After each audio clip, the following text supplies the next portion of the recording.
Hi, hey, what's up, YouTube? How you doing, man? It's Joe D, and welcome to Friday Share Beer, man. It's been quite a while. If I remember right, I think the last time we had a Friday Share Beer was earlier this year. I think it was um, February. So it's been quite a while. So I'm glad we could actually get together again and have another Friday show. Um, and with that, and on that note, let me pull up my calendar real quick because I wanted to go over the possibility of having another Friday show with you guys. So that way you guys know some sort of advance notice in December. So I'll have some more time off that I'll be taking, and the possibility of having a show on Friday the 20th and Friday the 27th of December, both in December. So if you're willing to, if you want to, you'll be more than welcome to join in on those shows. So if there's some demand, we'll have a show. If there's not, then that's the way it goes. Um, I'm going to start out. Normally, we start out and have a beer and talk about that beer a little bit. I'm going to start out with a beer that I've had on here before, but it's been a minute. So I'm going to get my keyboard out of the way because I don't want anything to be blowing up all over this keyboard. I'm going to start out with a collaboration beer. This is from Mason Ale Works, Cash Out Stout. This one's out of San Diego County, California. Um, 9.4% ABV, and it's a collaboration with Mostra Coffee. Now, I'm gonna look this one up here. Let me post a link really quick in the chat, just in case people can't find it. I posted some questions in there. So let me see. Show link. So just in case, what I'm saying, just in case someone wasn't, able to find the link, I'll post it in there. That'll go right to Facebook and to YouTube right away. Okay, so let me look this up and then I can share the screen and we can do all of that. Oh, wait a minute. Let me back up. Let me start with the intro here, since it is the Friday Share Beer Show. I have to do the intro. Special fuck you shout out to Joe D and the rest of his craft beer cunts. Just notice he's fucking talking shit about the bootlicker drinkers on YouTube. Fuck you, Joe D. You fat piece Thank you, of thank shit. you, thank you very much. Appreciate it.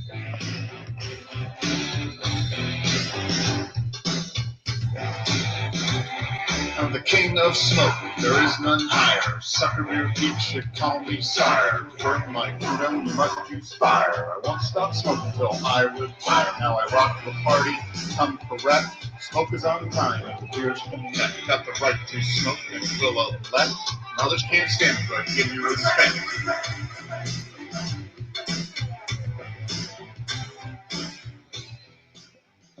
Oh, all right, man. So that was the intro, of course. Referencing the King of Smoke, which was on this show regularly on Fridays. So the King of Smoke was Neary.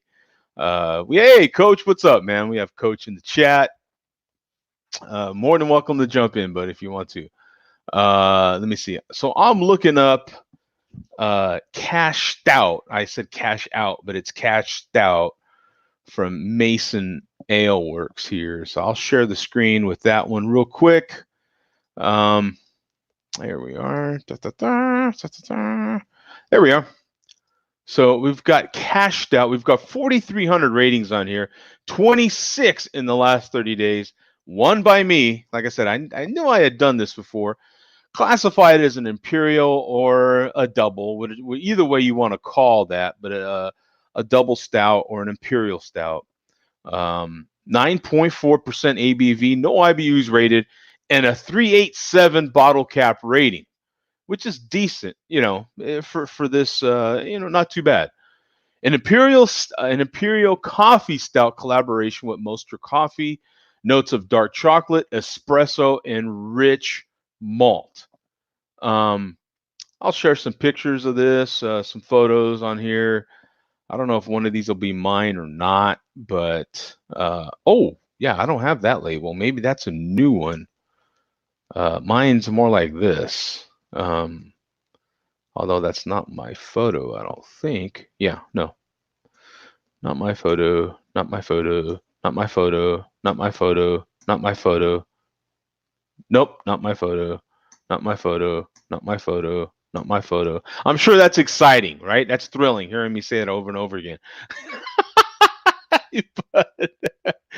but so here it is, man. We'll pop this one open. You can get a look at it for real, right? On the reel. Let me see. Any date on here is what I'm looking for. I don't see one. I was hoping to give you a date, but it's probably, oof, I probably have had this since the last time I posted it on here, which was the 27th of May of this year. So at least it was this year. We're on the same year, at least. Typically can keep these things for quite a while. So here we go, man. I'll crack the can. Typically don't get good smoke. Yeah, out of a can. See, that's... I'm going to use my Samuel Adams Nitro Project glass that I got in Denver during the GABF show, actually. So look at it. This thing pours like motor oil. God, it is so thick. So thick. Let me get... I didn't even need the Tappa. I did it just for... Look at how clean that thing is. Still has some good head in there. Oh, yeah, baby. Oh, yeah. Got some good head. So, oh, nice. All right. I love the nose on this one. You're getting some nice sweet malts. Nice coffee in there.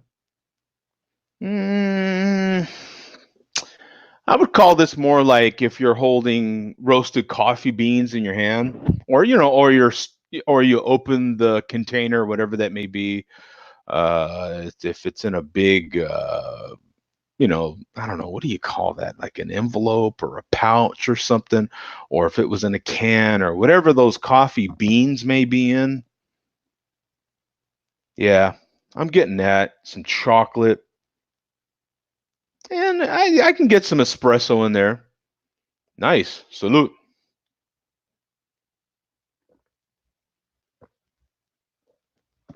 Oh, man. That's not bad. It's still, I would call this one still in the 40s as far as temperature in Fahrenheit. So it's not exactly ideal temperature for sampling this beer. I'm not going to get quite everything. I didn't take this out of the fridge not too long ago. So, while I'm here, I might as well log one more time, right? I think. Hey, where did that go to? How come I can't do a check-in right here? What's happening? I'm logged in. Why won't it let me check in here? Ah, there it is. There, yeah, confirm. Yes, I'm having it another time. So now it should say twice. It's giving me all this other junk. What do they have? Continue. Yeah, there. Now we got it. Okay. All right. Oh, come on, man. Refresh here. I should have two check-ins. Ah, there it is. Two check-ins, man. So, second adult beverage of what is now an international holiday, Black Friday. I believe that everybody, and that's why another reason why I was willing to do a share beer today, is because I believe that everybody across the globe now, or at least across most of the globe, does Black Friday now. right? Am I mistaken here? I believe so, right? Let me take the banner down so I can share some comments. We have Coach saying good morning. What up? So we have Coach saying good morning. I'm making my screen bigger so it's easier for me to see. Um, oh, Mark Russell, what up? He says hello, everybody. And then we have Coach saying hi, Mark. Hey, Mark. Uh, Many imperial stouts get better with age. Yeah, you bet, man. Absolutely, especially when they're 9% ABV and above. Absolutely, to a point, though, right? I think that sweet spot is 5 years. There's some that can go north of that. There's some that can go beyond 5 years, but I think a sweet spot for a lot of beers is roughly 5 years. But no, you're absolutely right. Hey, Tom, what up, man? What up, Joe? Currently at work, but great to see you. And then hope you had a great Thanksgiving. Yeah, that's going to lead me to another question we're going to get to. But I believe that most of us across the globe, and the reason why is because of money, right? Business is business, and no charge. And the minute that businesses, around the globe start to see how American businesses can get into the black on Black Friday, they're like, hello, where's that wagon? We're gonna jump on it. You know what I'm saying? So from what I hear, from what I understand, is that other businesses in Europe and in other parts of the globe are doing Black Friday as well. So it's not just a thing here. You guys, matter of fact, might even be almost over if I'm not mistaken, because it's I think like in London area, it's 5 or 6 in the afternoon, something like that. So either 17 or 1800, something like that. Yeah. See, Mark Russell says, yeah, we have Black Friday in Canada. And I believe Canada does a lot of things that we do, though. So that's not always a true towel, you know what I'm saying? But yeah, I mean, even in Canada, they do it. I'm kind of curious. I know there's some breweries in my area doing special releases on Black Friday. As a matter of fact, when I finish this show, I'm gonna try to catch one. One of my local favorite breweries, and there's breweries popping up here in Phoenix like crazy. But I am hoping to get a special release. It's kind of rainy here, actually. Believe it or not, it's I know you guys. I know you guys are like seeing that white stuff, and I've heard of this white stuff before. This stuff that falls out of the sky, this white stuff that falls out of the sky. You guys, that's crazy talk. White stuff falling out of the sky. You guys are nuts. But I've heard about it, and it accumulates on the ground and stuff, and you can like scoop this stuff up. Wow, that's incredible. We don't have this sort of thing happening in Phoenix, but for Phoenix, it's chilly here, okay? It's chilly. Like you might actually have to wear a jacket with your shorts.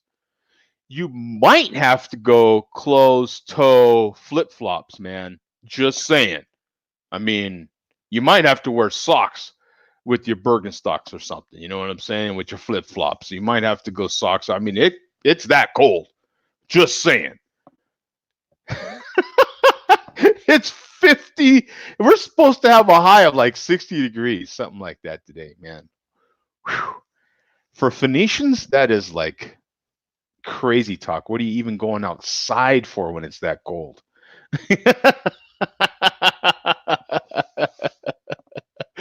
It's rainy and it's below 70 degrees, and that's all anybody needs to know. As a matter of fact, there's a special weather forecast for Phoenix. I mean, you know what I'm saying?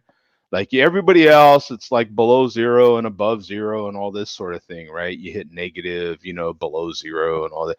In Phoenix, it's above, 70 and below 70. That's when it starts going negative. Because we're that crazy here. But it's all seriousness. No, it is rainy here, and it's one of those nice days to sleep in or go shopping. You know what I'm saying? Take advantage of that. Take advantage of some of the sales. I think just from judging from some of the people that I've communicated with already this morning, it seems like you can just do a lot of stuff online and pick it up at the store.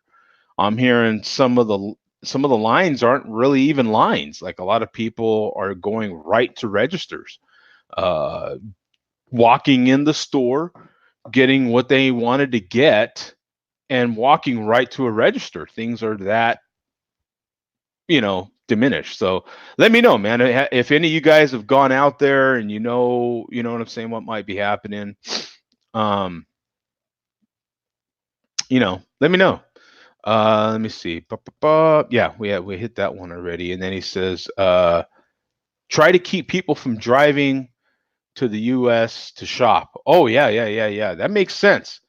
So Canada has it just to keep people from coming across the border into the US to do shopping, going into like I know, major cities are like Detroit, Buffalo, Seattle, all those border cities up north. A lot of, and some of the smaller ones that I'm not even thinking of right now, like there's a Vancouver on both sides of the state line border, isn't there?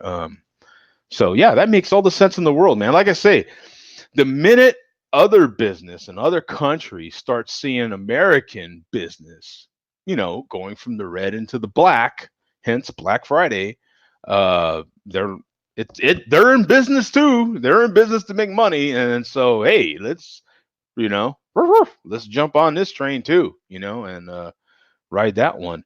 So he says only for the past 5 years. So that makes sense. It does. And it ain't going to stop now. Once they realize that if they can get you in Canada or you in the UK or wherever you may be at to plan your shopping out as well for this particular time of year, man, they're going to do it. And hey, on our end, if you can get great deals leading into Christmas season, why not? Right? If you can get great deals on gifts that you want to buy for Christmas, I think that's what a lot of us do is stock up for Christmas, right? Does anybody out there give beer for Christmas? I mean, you may go to someone's house and take a pack of beer, but does anybody actually, buy beer, wrap it up, and give it as gifts? I'm kind of curious if anybody's that geeky about it. Or I know that there's plenty of spirits and wine given as gifts, so that's why I ask. Why not, right? Why wouldn't there be uh, beer? There's special releases that are very expensive, as we know. One of them is, like I said, there's at least, how many breweries do I follow on Instagram? I don't know, maybe 8, and I could think of at least 4 local breweries that are having releases today in the Phoenix area. So, and one of them, I'm thinking about at least going out and getting that special release that they're having today. If not, maybe I'll journey down there tomorrow. Tomorrow might actually be a little better, as sometimes you come down with, and I happen to have, I feel like I'm coming down with something. It's like that major case of lazy. Like, you ever get one of those? It sneaks up on you, man, and it's just like, oh, I feel I feel it. Oh yeah, it's settling in. Yep. I just got that major case of lazy, man. I just can't go anywhere today. It just ain't gonna happen, right? Do you get that? Where you're like, oh man, I want to do this and I want to do that and I want to do this and I want to do that, and then all of a sudden you're like, oh man, yeah, I just can't go anywhere. All of a sudden, you're like, yep, damn it, maybe tomorrow. That's the way it works, right? Sometimes I don't know, man. Um, that's the way it goes for me. At least sometimes you're like, oh, but it is good to get out there and get some stuff sometimes, man. But yeah, there, on these long weekends, you're like, yeah, I could kind of do it tomorrow if I have to. You know what I'm saying? I still have a treat that I found in the back of the fridge. Another one of these special beers from Hot Butcher from the World. I still have one. This will be interesting. This, I don't even know when this is dated. 11. It looks like possibly 11/11 of 2018. So this is a year old, a little over a year old. This would be the Jewels. I think I've had this one on here, but we'll have it again. This one is what Mosaic and Vic Secret hopped double IPA, 7.5% ABV. Let's look this up on Untapped here and see what it is. The Jewels. Yeah, there it is. Hot Butcher for the World. Yeah, let's look this up because oh, I haven't logged it at least. Okay, I haven't logged it, but here it is. We got 5,700 ratings on here. 8 in the last 30 days. The Jewels by Hot Butcher for the World. One of the really highly rated and getting a lot of buzz, breweries out there. 7.5% ABV, 4.26 bottle caps. Mosaic and Vic Secret Hop double IPA. Let's look at some photos of it, just in case you can't see mine real well. It's kind of nice to have the photos on here. Hey, this is a great photo right here, actually. Sam Adams glassware. Nice. Good look at the can. Yeah, look at that. Man, look how hazy that is. They just hey, Anna, how you doing, Anna? Hey, what's up? How you doing? Look at her. Hey, how's it going? Michigan? What the? Does Michigan play football? Do they have is that a football school? Does Michigan still play football? They have a big game. Isn't that the big game today? Michigan and Ohio State. Isn't that the big game today? I think it is. I think it's today, isn't it? And then tomorrow's a big game in the NFL. You have of course the Rams. I got my Rams cup right here. I have on top of drinking this Imperial Stout, 9.4%. I am also sipping on some vodka with cranberry juice in this cup, whatever in the hell ABV vodka is. But I've been sipping on that. Started on that actually last night and crushed most of that darn fifth of vodka. Who knew? Cucumber vodka with I think it's a pineapple cranberry juice. God almighty, it's so smooth. Oh man, it's really good. But we're gonna crack this beer open right now. And I'm gonna use my I was thinking in area. I find an excuse to use this mug all the time, just to be clear. But I did get this at IKEA, and IKEA is from Sweden, if I'm not mistaken. And Sweden is closer to Neri than I am. So it gives me an excuse to use my Russian accent for our friend that doesn't live in Russia. But I don't have any other accent for him. So I go, oh yeah, here is my nice mug for this beer. And I don't know. It's kind of a lousy Rocky accent or something. I don't even know what the hell accent that is, but it's my accent for Neri. So the tasting notes are dank tropical, love that, and bright citrus and a faint pine. So we might actually get a traditional piney note out of this beer. So we're gonna go straight in with this one, really aggressive, and then I have to take a selfie of this beer. Not gonna pour all of it because this is a 16-ounce can. This is a pint, an American pint. We talked about that here on, well, not on the Friday show, but we talked about it on the show at one point. So let me take a selfie of this beer. Even beer needs selfie these days. We've talked about that many times, kids. So there we are, getting a selfie of the Jewel. There it is. Boom. Still looks good even a year later. Look at that. Look at the head on that beer. I poured that a minute ago. That beer, that head's not going anywhere. Look at that. Look at that. There's a good look at it. Pouring still. Look at that. Nice. Oh. I'm not, oof, tickled my nose. I'm not getting much pine at all. Oh, I'm getting lots of sweet fruitiness out of this, believe it or not. Yeah, super fruity, super citrusy, sweet citrus. That's what I'm getting. And the taste, they're pretty good. They put their tasting notes on the can. That's what I'm looking at right there.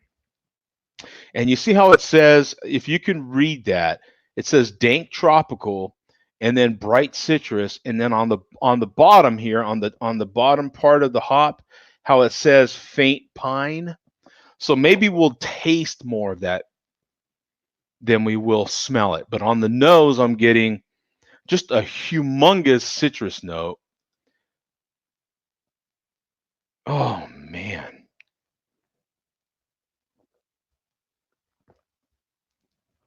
Oh.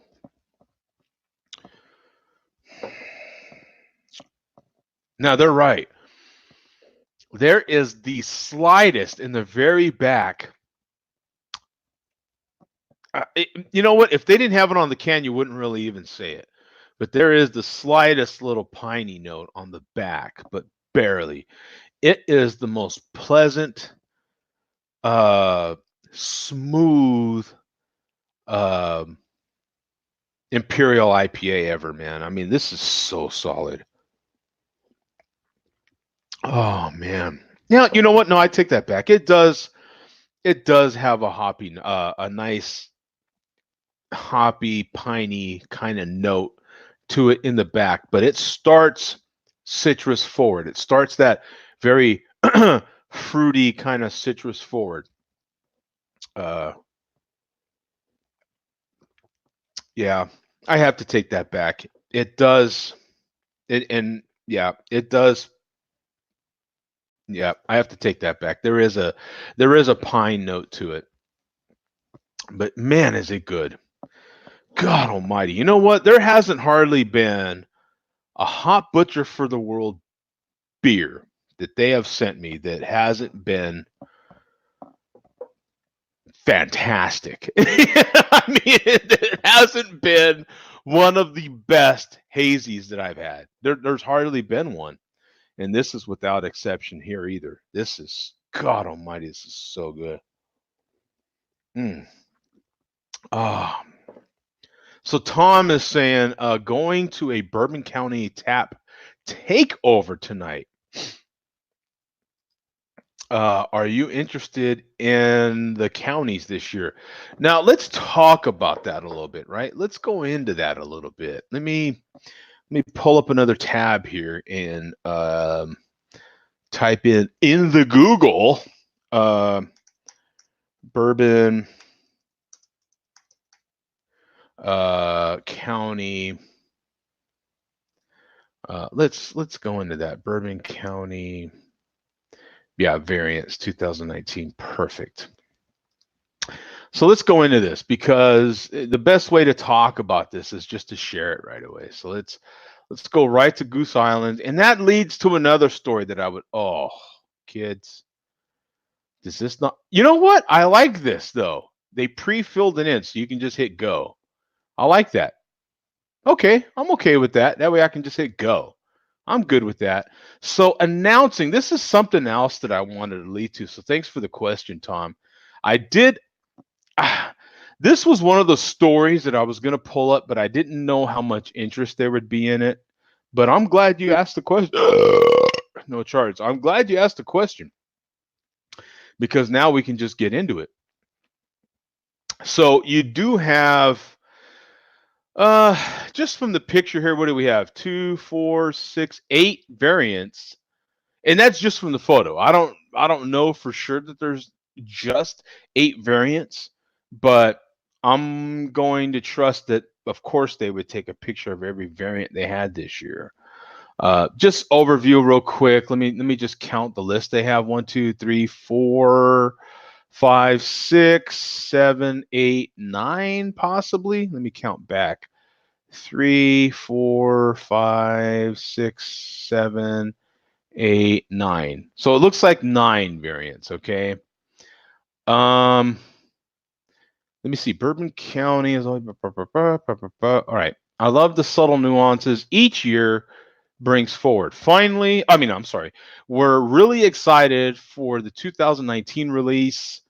The original is one of the best yet, with lots of rich chocolate and fudge notes. This year, we've pushed our own expectations of what BCS, Bourbon County Stout, variant can be, which has resulted in some fantastic variants. And I'm exceptionally proud of Bourbon County Double Barrel Stout. We aged Bourbon County for a year in 11-year-old Elijah Craig barrels before we decided to up the ante. And is it ante or auntie? I would assume ante, huh? And or auntie. I'm sorry, ante. Boy, you could just get lost with that word, right? Forget about it. Before we upped the ante and aged it for another year, this time in 12-year-old Elijah Craig barrels. The layering of 2 coveted barrel ages from the same distillery and the extended aging times allows us to really showcase what's possible with Bourbon County Stout. All right, so here's the lineup. Okay, you've got the traditional Bourbon County Stout. I'm just going to go over the titles. If you want me to go into the deets on these different ones, let me know. Okay, and then I will. But I'm just going to cover the title. So Bourbon County wheat wine. Well, maybe I should. I'm gonna have to. I'm not gonna go into the regular one. The regular one is the regular one. Flavors of coca, fudge, vanilla. Just so you know what this beer is. I guess I better go into all of them, right? This year's Bourbon County Stout, aged in a mix of Haven Hill, Buffalo Trace, and Wild Turkey barrels, yields a rich, complex mouthfeel. Flavors of coca, fudge, vanilla, caramel, almond, plus leather and tobacco permeate this beer and deepen with each sip. We've bottled Bourbon County Stout for 15 years, and this year's vintage is one that you will want to hold on to for years to come. Bourbon County, so this is another variant. Bourbon County wheat wine. All right. The 2018 Festival of Wood and Barrel Aged Beers. Wow. What a niche that is. The 2018 Festival of Wood and Barrel Aged Beers. That is awesome. Award-winning variant is back for its second year. This year aged 100% And what is this? Larceny weeded bourbon cask from our partners at Haven Hill. The result is a softer flavor profile full of caramel, vanilla, butterscotch, and toffee flavors, all while carrying the nuances of Larceny bourbon barrels. Wrap your head around that. So you've got the main flavors of the coca, fudge, vanilla, caramel, almond, plus a leather and tobacco. Okay, so you've got that. And then what they said happened, right, is it softened the flavor profile. And then you get caramel, vanilla.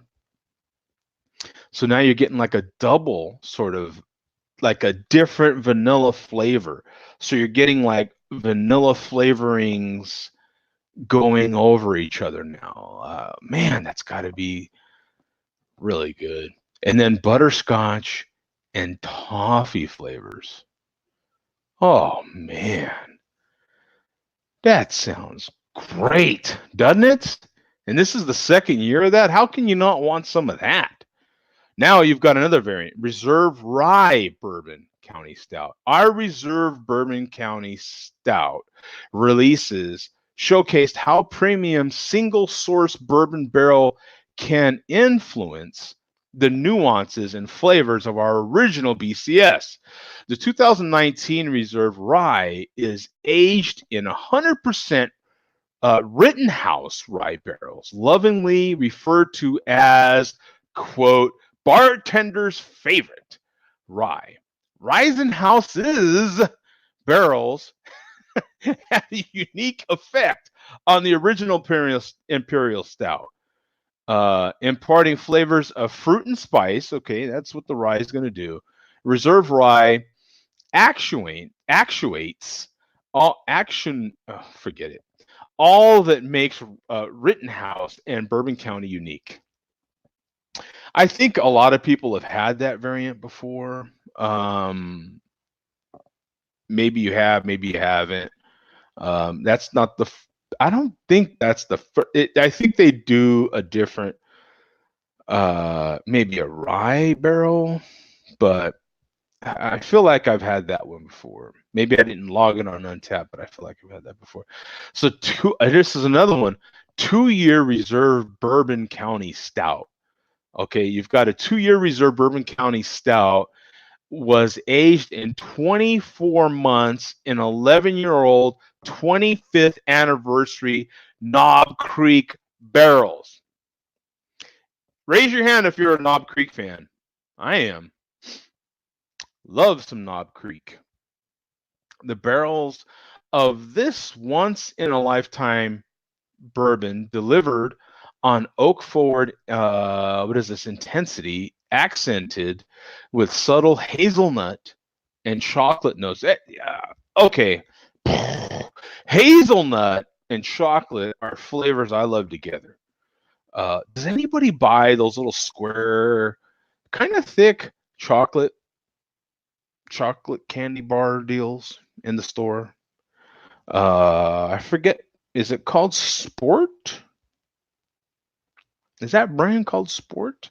But they have that hazelnut and chocolate. Oh, the best chocolate. I remember buying those. Anyway, we'll look them up later if I remember. But that's what that always reminds me of. When someone mentions hazelnut and chocolate, that it reminds me of those chocolate bars.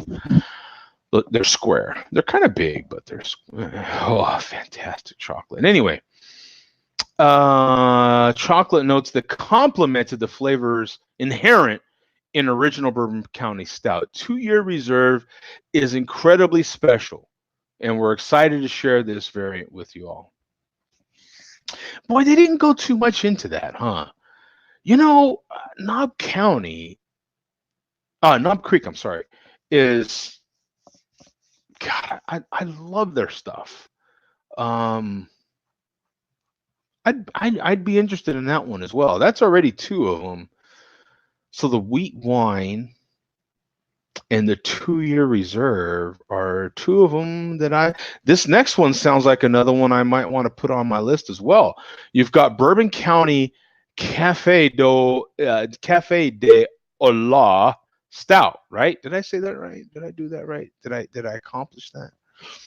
Created in partnership with our next door neighbors, whatever that coffee place is, I can't say that again, is inspired by the traditional Mexican beverage of the same name. I'm glad they went that way with it.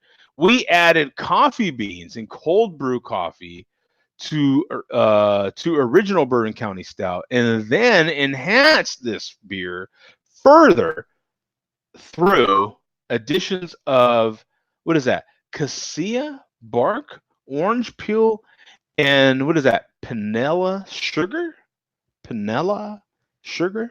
The resulting beer is layered in complexity. Coffee and orange permeate the nose and are followed by notes of cinnamon, chocolate, and a pleasant sweetness. Wrap your head around how complex that beer's got to be. That variant alone has to be extremely complicated. Bourbon County Stout is a complicated beer, just the regular one. Just the regular one. If you've not had it, buy it. Sounds like this year is the one to get. There were many variants 6, 7 years ago. Has it been 6, 7 years ago? I want to say it is. Was it 2000? Was it 2012, 2011 when they took over? Because that was the first one, right? Was the Goose Island. Goose Island was the first kind of really coveted craft brewery that was took over by the big boys, right? I want to say I might be off a year or two, but I feel like I'm in the ballpark really good. And I want to say, if it was 2011, then I want to say it was 2013 in there. There was a lot. 2011 was a big takeover, I think. And if that's true, it was 2011, 2012, probably 2013 when you had a lot of the really important brewmasters and big boys in Goose Island that jumped ship. That were like, yo, gave the big double deuce, bird to AB InBev, and we're out of here, and we're gonna go do our own thing, and there was a big uproar. And I think the variants of Goose Island, which was when I started really reviewing Goose Island, and I didn't like it. I felt, I just felt like it was just too hot. Now I have had, I have had Bourbon County once in the last probably 5 years, and it was better. I have to admit, it was better. Not as hot. Not, I am one of those that likes a bourbon barrel aged beer, but I don't like the barrel to be so forward. You know what I'm saying? I like it to be part of the beer. I like it to be just one added part of the beer. I don't want it to be the whole beer, right? Otherwise, I would just have a bourbon. Why not? You know what I'm saying? Otherwise, why not just pour myself a nice 2-inch pour of bourbon, right? That's the way I'll look at it. If I want bourbon, I'll have a shot of bourbon. Otherwise, give me a beer with some barrel aging to it. I don't know. I just don't like it too hot, too bourbon forward.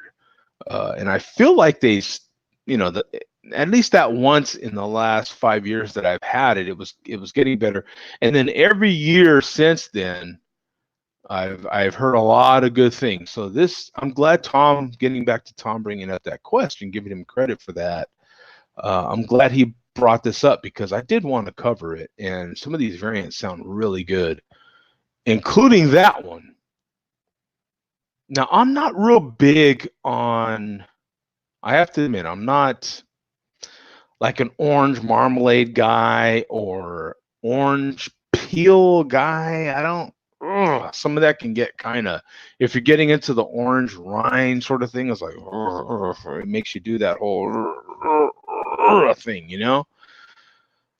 But if it's just the peel of the orange, just the actual orange peel, the outer peel of it, and it's done right, it can be very nice. So that's another one that I'm curious about. You've got another variant, Bourbon County Mon.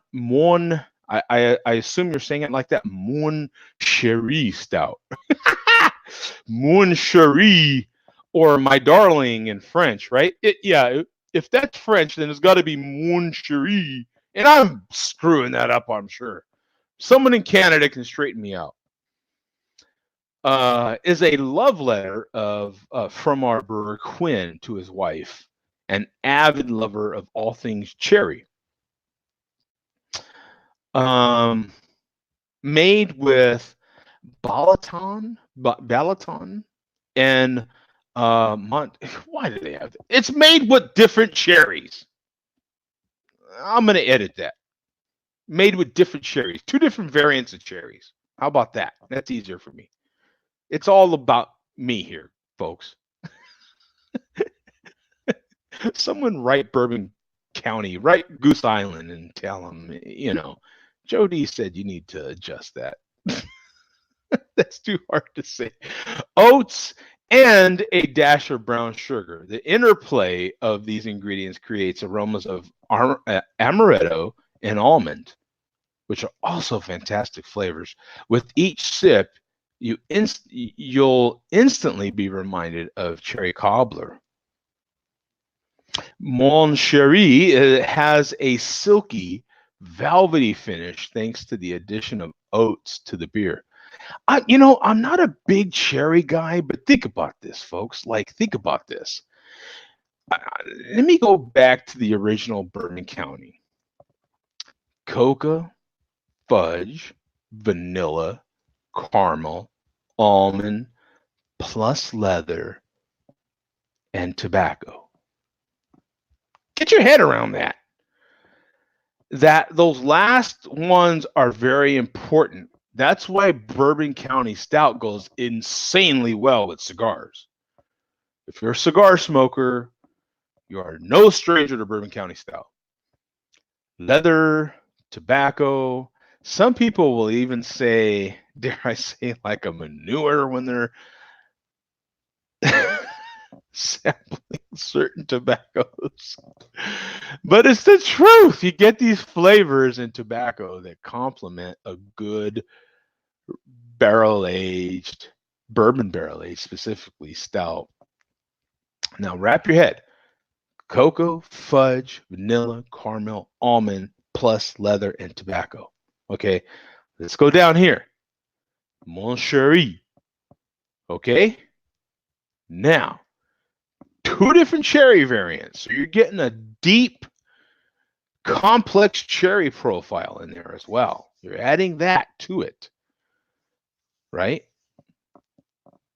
Plus the barrel, the wood, and all these other sorts of flavors that you're going to get in this thing, right? Oats, which is going to add, you don't necessarily taste oats in as much as it's adding that thickness to an already thick beer. So you saw me pour this one. Look at this, folks. This is going to seem like water. Trust me, this is thick. It's not as thick as I'm sure what this beer is, but this is a 9.4% double stout. Not barrel aged, not that much. I think it has some aging to it, right? This is actually, now that I think about it, it actually is pretty light bodied. But you could just imagine. Now I'm going to give you a simulation of what I assume this beer is going to be like. That Monster, I just imagine that Mon Cherie Stout being like, putting muscle in it just to wiggle it around the glass that much. I imagine that thing going into like you're pouring it into the glass and it goes like I would imagine pulling off the top of that bottle and like having to hit the bottle like it's ketchup.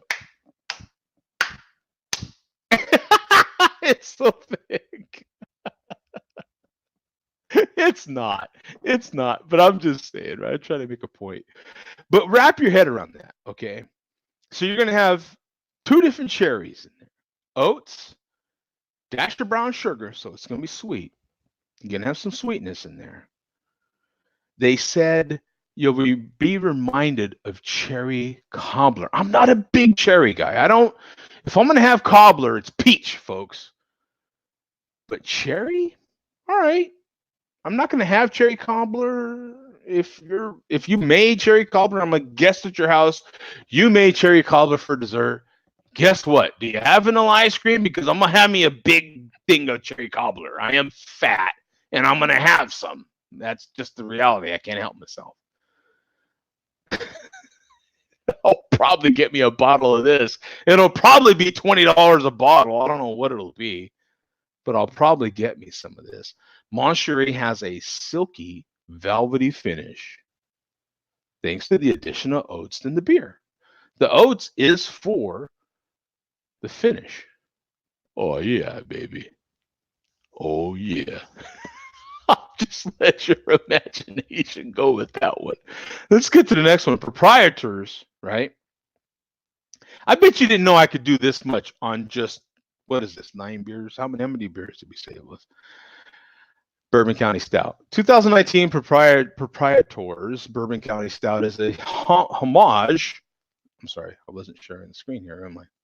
Homage to some of the most beloved ingredients from Bourbon County variants of the years past.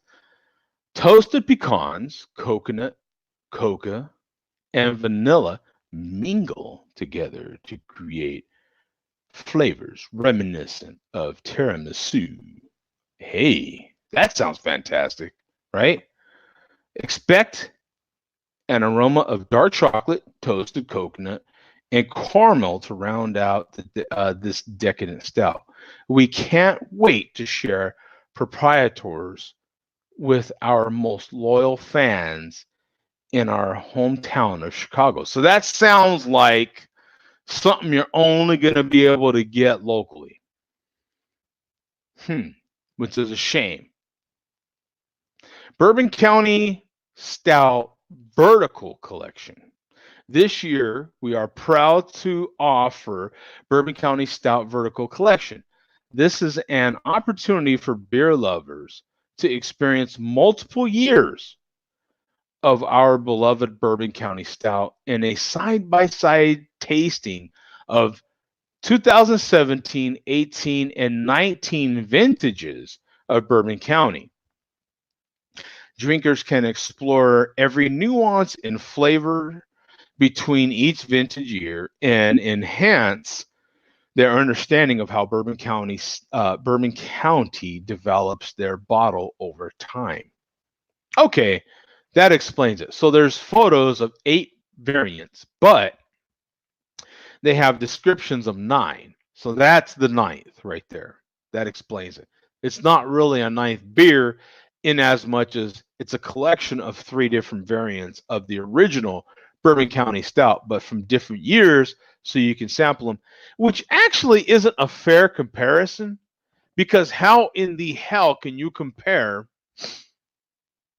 Like, you'll never be able to compare a 17 to an 18 or a 19 fairly, because the 17's always got a year on the 18, and the 18 and the 17 have respective years on the 19. Right? So you can never truly compare fairly a 19 to a 17, because the 17's always got 2 years on the 19.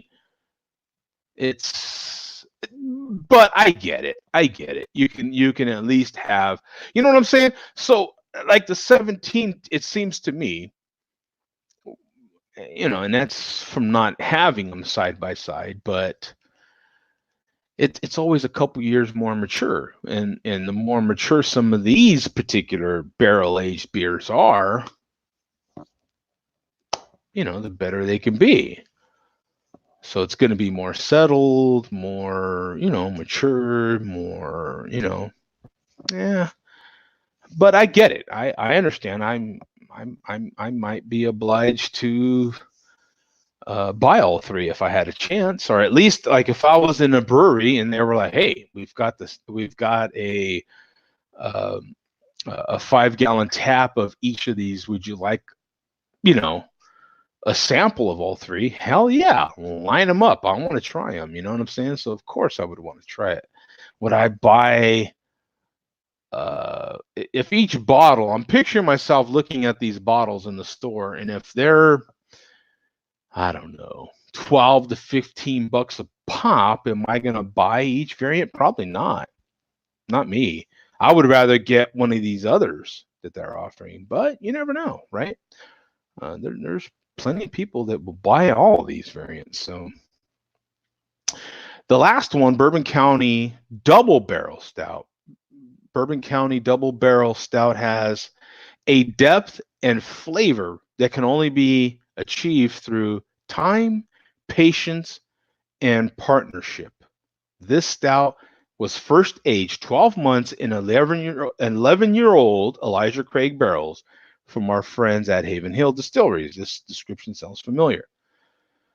We then emptied the beer from those barrels and filled fresh 12-year-old Elijah Craig barrels, the same barrels that house the Whiskey Advocate of 2017 Whiskey of the Year. We let it age for another year in those barrels, and the result is a stout like no other. Incredibly intense. This beer will be a true gem for the faithful fans that seek it out and get to try it. So this sounds like one of the rarest beers offered here. It sounds like to me. Sounds like a limited amount of bottles that they could, even produce. So that's going to be an expensive one right there. They're all going to be pricey, but I would imagine that one would cost a little more. Since it's very specific, the 2017. So there's probably only so many of those barrels they were even able to even get a hold of, which is going to make that variant a little more rare air. Interesting, man. Well, thanks, Tom, for sharing that with us, man. And I was able to share that with all you guys. I'm going to at some point get back into these Bourbon County stouts. I'll probably on one of my next beer runs pick up some of these variants because these intrigue me, honestly. Good God, if you can find anything Hop Butcher for the world, man. Poor Mark. Mark even went up there and still couldn't get anything from Hop Butcher from the world. Mark went to the physical place and they don't sell it there. He went next door to a tap place where they actually have some of their beers and still couldn't get it. Phoenix, baby. They don't sell it here. They send it to me. So I'm just fortunate enough where I have a small relationship with one of the partners from this brewery, and they send it to me. But dear God, that beer, these beers are the truth, man. That brewery is phenomenal. One of these days, I'm going to get up to Chicago area, and it is my full intention on getting with these cats and let's sample some beer, man. You know what I'm saying? I'm coming up there to see you, and let's line something up so I can see your brewing process and sample beer, period. You know what I'm saying? That's what's up. You know what I'm saying? So yeah, one of these days, man, it's a goal. We'll see if it happens. But yeah, thanks for Tom for asking that question. Because that was one of the stories that I had, and that worked out that he asked the question, but no charge. Let me think. Let me make sure I got to these questions that I had originally asked. Oh, yeah. So you know what? How was everyone's Thanksgiving, man? What did you do for Thanksgiving? Did you go somewhere? Are you the house that everyone comes to? How did all that work for you guys? For those of us that do participate, some people don't, but for those of us that do participate in Thanksgiving, it's an absolute American holiday. I would imagine there's some in Canada that possibly celebrate it, some in Mexico, like a North American thing, in other words. So there's probably some in Mexico, some in Canada that probably celebrate it, but it's mostly an American, a U.S. holiday, of course. And how did you celebrate it, man? What did you do, if anything? You know, I don't have much family here in Arizona at all. I don't hardly have any at all.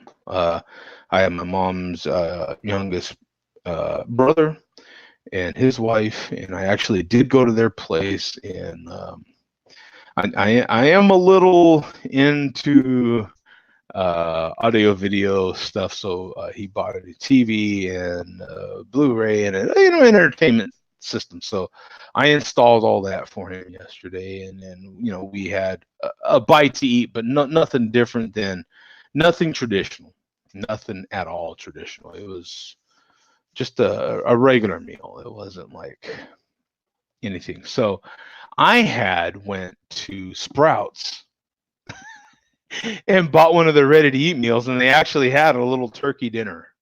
And that's what I had. That's what I had for Thanksgiving yesterday. It actually is really good. If anybody's had those little meals that are fresh from Sprouts, they're pretty damn tasty. They can be a little bland, and all you need to do is add a little seasoning, and they're fantastic. 2 minutes in the microwave, boom, right? And yeah, so that was my deal. And I listened to a ton of music once I got back from my uncle's place, and that's how that worked. Really good, nice time. You know what I'm saying? For me, at least. So I'm kind of curious, man. What did you do? I know in a past life, previously, we were the house that hosted Thanksgiving, Christmas, that sort of thing, and so it was a humongous deal. Nowadays not so much. It's a different day, different day and age, right? Vodka time, folks. Rams, go Rams. Tomorrow, Rams. No, not tomorrow. Sunday. Rams, Cardinals. Yes. We're not going to get into a discussion about some of our players, kids. Just the Rams. Behind me, Rams. In case you never noticed, there's always that blanket behind me. Now, of course, that was from the St. Louis days, but I do got plenty of other gear. Trust me, to represent. But yeah, plenty of other gear. The big game, though, that I would like to see if I wasn't already going to the Rams game on Sunday is I feel like it's game of the week, actually, is the Niners and Baltimore, man. The Ravens, absolutely, everybody saw it in America.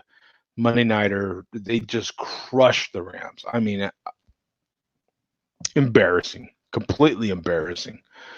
But on the flip side of that, I love football. I absolutely love football. I mean, I love the Rams, but I love football. And dear God, that quarterback from the Ravens he's magical. That guy is insane. I mean, if the Ravens didn't have him, what would they look like? Right? Their line really ain't that great. It's the fact that he can, juke and drive and do all this stuff with his legs that he does, and he has this ability to run, and he's so fast that he just makes the rest of the offense look fantastic, doesn't he? I mean, he can stand back, boom, he can pass. He's got He's got a lot of skills. Good for him, man. Because he makes the Ravens offensive line look good, and I don't really think they're that great. Otherwise, he wouldn't have to run so damn much. You know what I'm saying? Uh, Russell Wilson is having a great year as well. The problem is he's got Jackson from from the Ravens, and Jackson is just that little bit better. You know what I'm saying? And it's just stealing the whole thunder. Dear God, they're just I don't, and they've got just enough defense to really whoop you. I mean, to really. So I am very interested because the Niners are hot this year, and I am really interested in what happens in that game. Now the Niners are flying across country to Baltimore, and that's an early game in Baltimore. So I'm interested.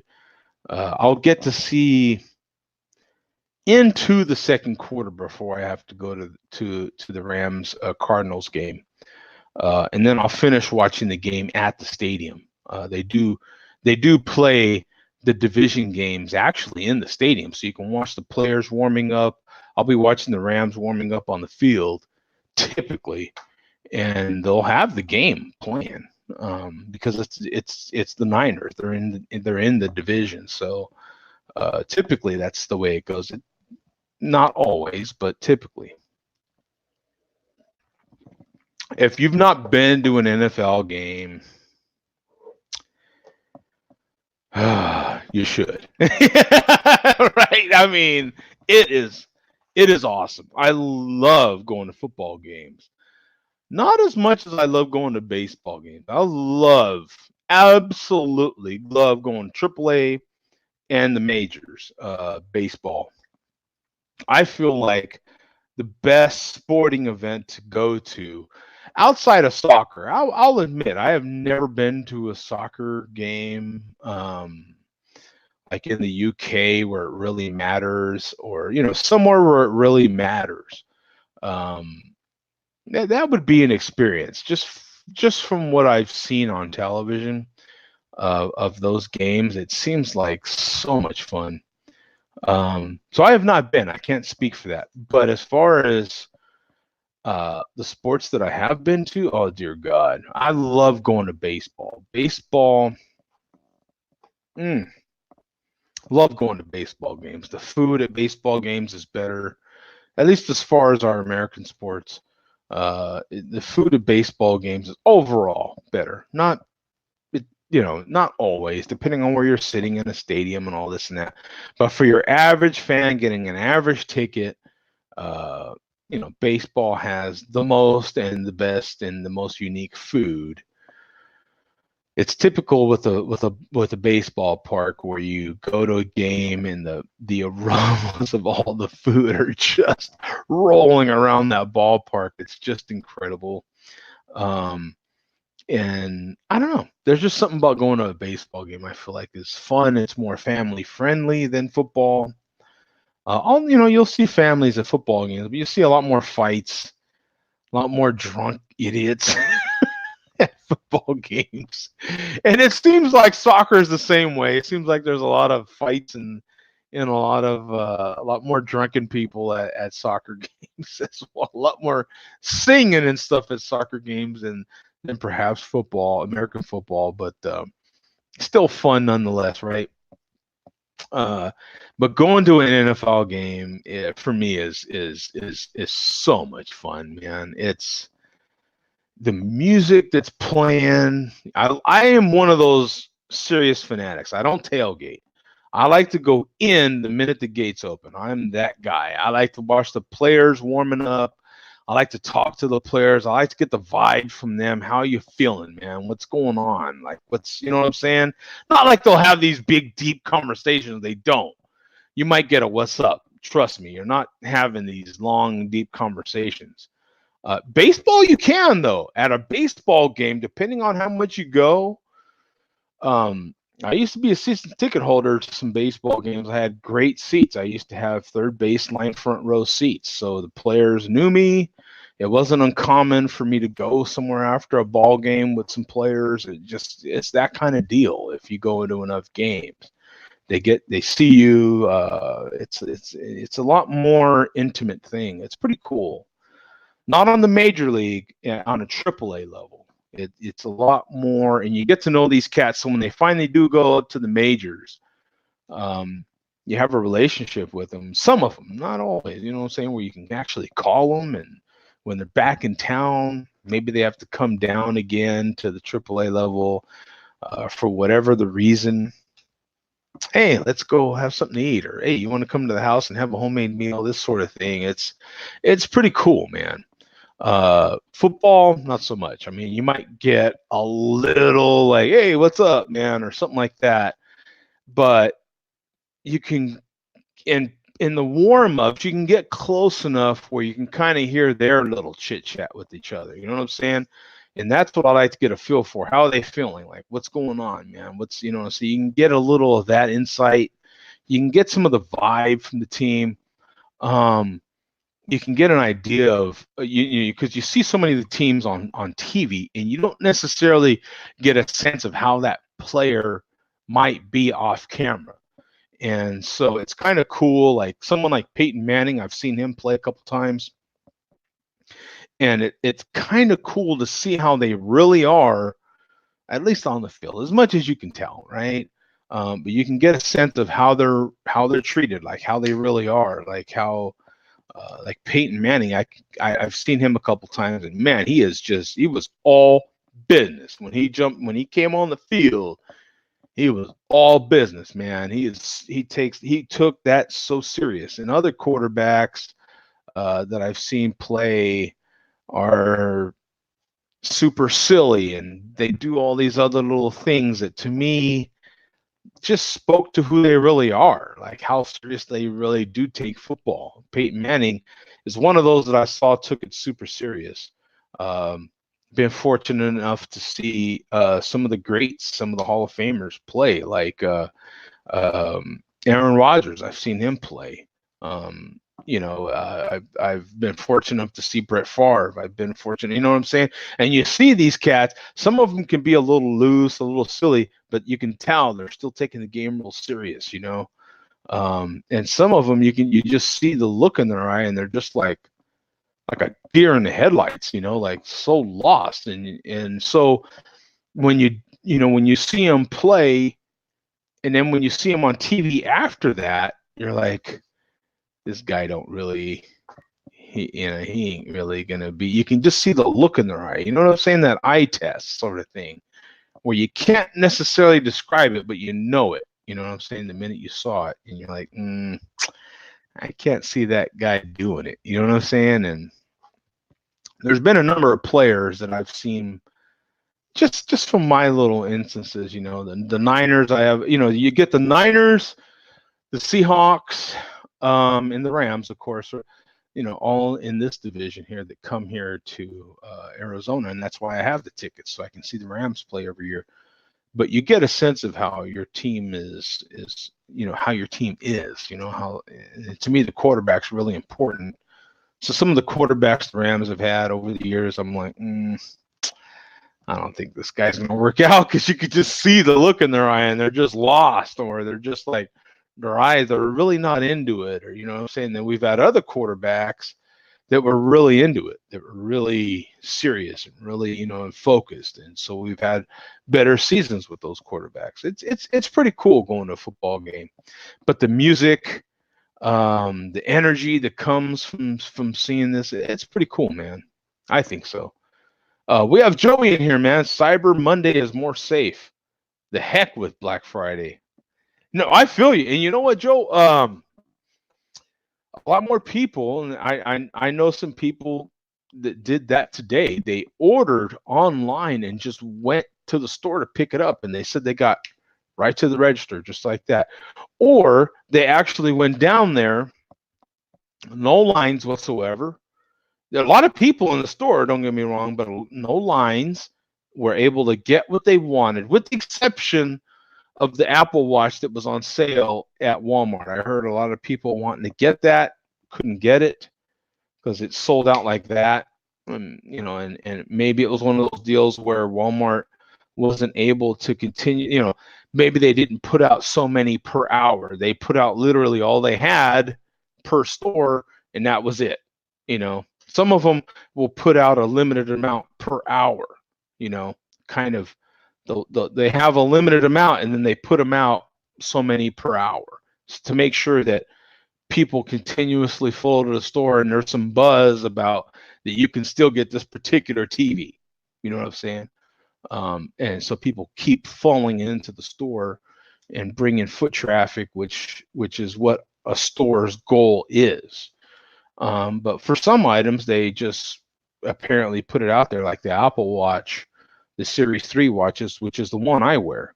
I wear the Series 3, and so for some people, some stores, I'm sure they put out everything they had. That was it for that item. So if it sold out, it sold out. But for a lot of people, they shopped online and they're getting it delivered, even on Black Friday. So I'll be right back, folks. Slight intermission, 2 and 2.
Okay, so I'll post the link in here one more time before we go. Actually, give anyone a chance that hasn't seen the links to possibly jump in. Like I said before I bounce out of here. But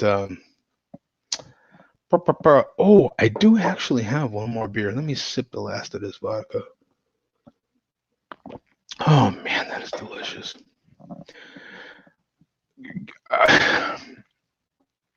Really attractive bartender, by the way.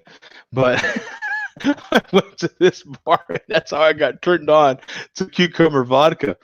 She poured me a drink of it was made with, I don't know, some drink that she made for, I don't know, whatever she said.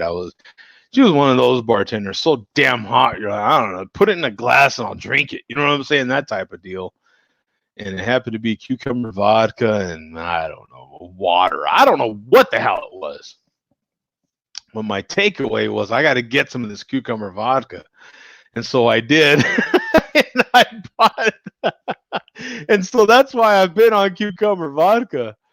That's where I got the idea from, I have to admit. So now I've been like, well, now that I have cucumber vodka, what can I drink with this stuff? And I'll be damned if that cranberry, what was it? Pineapple cranberry. It was diet pineapple cranberry juice too. Solid with that cucumber vodka. Dear God, I don't even want to tell you how drunk I got last night off of that stuff. Whew. But I got a big ass bottle of that. So it's almost gone now. But man, that is the truth. Honestly, really good. So finishing that up, got one more fresh glass here. We've got a Euro pint here. I think that's what these are. UK pint, a UK pint glass. Another beer I've had on here before. Two Brothers Artisan Brewing. What is this? Pahoho or Pahoho coconut ale? However you say that. Pahoho. I don't know. I don't know how you say it. But there it is. It's on the screen. Look it up for yourself. Figure it out. So let me type it in here, man. We'll type it in here. We'll go over the Untapped, and then we'll get out of here. I'll give you the description on it, and you can get back to all your Black Friday stuff. And then there it is, Two Brothers Brewing. There it is. So and then we can get back to our regular scheduled lives after this, right? 7,100 ratings on here. 2 in the last 30 days. 1 by me. 5.2% ABV. So this one ain't. This is super sessionable, and a 3.39 bottle cap rating. So this is nothing super special. It's a blonde ale. It's not like an imperial stout or anything like that. Any sort of double dark beer. It's actually a blonde ale. It's just a sessionable blonde ale. This, I'm sorry, 5.2% ABV, 16 IBUs, and a 3.99. This golden ale from Two Brothers Brewing Company pours slightly cloudy with a little head and medium lacing, a pale golden amber in hue. It possesses a delightfully sweet coconut aroma. The mouthfeel is smooth and creamy with notes of coconut, vanilla, sweet butter, and a touch of citrus. What? Let me show some pictures on this one here real quick. You got some hotties over here too, man. I'm looking at Mary S over here, Jennifer A. How you doing? You got whatever her name is. I don't know. Just looking at thumbnails, folks. I mean, I like to kind of poke fun at this stuff. There's a better look at the can in case you didn't see mine. Look at the can and the beer. Good photo. Good photo of the beer.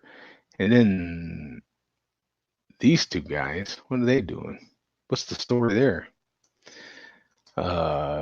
So, I mean, just from looking at these photos, it looks like an average beer, no big deal, right? Nothing super crazy or anything like that. Just, whatever. Let me close this window here since we're done with that. And then what other question did I have in here? Did I have any other? Oh, I do have a question, but nobody jumped in, so I'm going to save it. I'll save it for tomorrow's show. Now, don't forget, the main show is Saturday, 7 p.m. Eastern. That is the show that adjusts. Now, the 20th, Friday, December 20th, expect the show. Friday, December 27th, expect the show. So you have your notice. If you want to jump in on a Friday show, if those days work out for you, let's do it. Yeah, look at Awake is here, man. Where is the king? And I like the way you put the exclamation point and the question mark. Where is the king? In other words, I know. King of Smoke. I know. This is the show that was in his slot. It's all proper for him. Coffee show? Possibly. We could possibly. Would you like a coffee show? We could probably fit that in too. Yeah. In the morning. I sometimes on the weekends will have a morning coffee show. Sometimes Sunday morning, but this Sunday, not so much. We could have one tomorrow. Absolutely. Yeah. You want to do a coffee show? Let's do one. Love coffee here, folks. Love some coffee. I have a good, nothing fancy. I don't even know where these beans came from, to tell you the truth. It's just the Kroger. Right now, all I have is what the generic brand from Kroger. Now, every coffee that I get is whole bean. I get the whole bean roasted. So the coffee, I only have one variant right now too. Actually, on my list is to order some more coffee. So I'll be ordering coffee today. So right now, all I have is, I think they call it private selection, is the Kroger. Our local Kroger affiliate here in Phoenix is called Fry's. So I know some places it's Smith's, and then other places it's something else and something else. Um, Joe says it helps my current boredom at work. Hey, I understand. And it's all about you, baby. If you can be entertained, why not? You know what I'm saying? Give you something to do when you're at work. Hey, maybe you have that type of job where you're just like, man, there ain't nothing else to do. Yeah, have a show. It helps me get by. Hey, I get it. I want the same thing too. That's what we're here for, man. Keep you entertained. Yeah, you want to do a coffee show? We'll do one. I don't mind. As long as I'm up. If I don't get too drunk tonight, because drunk sometimes can happen. That's the one thing dangerous about drinking early is you tend to drink all day, you know? So there's a good shot that I don't make it over to that brewery. I fully intended on going to that brewery today for that special release they were having today, but doesn't look like it's going to happen now. I'm getting after it pretty good. But there's a look at this beer. I'm not going to take a picture of it because I've already logged it once. It's a blonde ale, folks. It's not, I don't know what you think of blonde ales, but I don't know of any blonde ale. Blonde ale is another style. I think I love brown ales, and I guess there are some. There are some browns that you're like, okay, this brown's pretty darn tasty. So I can't say all browns, but typically browns, ambers, some alts, wheats, blondes. Those are all super sessionable styles. Don't get me wrong. There's always one or two in there that float around in each one of those styles. It may be just that step above, but typically those are the styles that are super sessionable. You don't write home to mama. You're not like, dear mama, I just had the best blonde ale I've ever had in my life. You don't typically do that. They're not that type of beer, right? What they are that beer that you go to the brewery or to your local tap house or just to your local bar and have 6 of them, right? Because they're super sessionable. You can have one right after the other. They're tasty enough. Just that notch above a macro beer, just that notch above, and you can crush 6 of them. You can crush 8 of them in some cases if you want. Get you an Uber if you do, but you know what I'm saying? And this is that beer, man.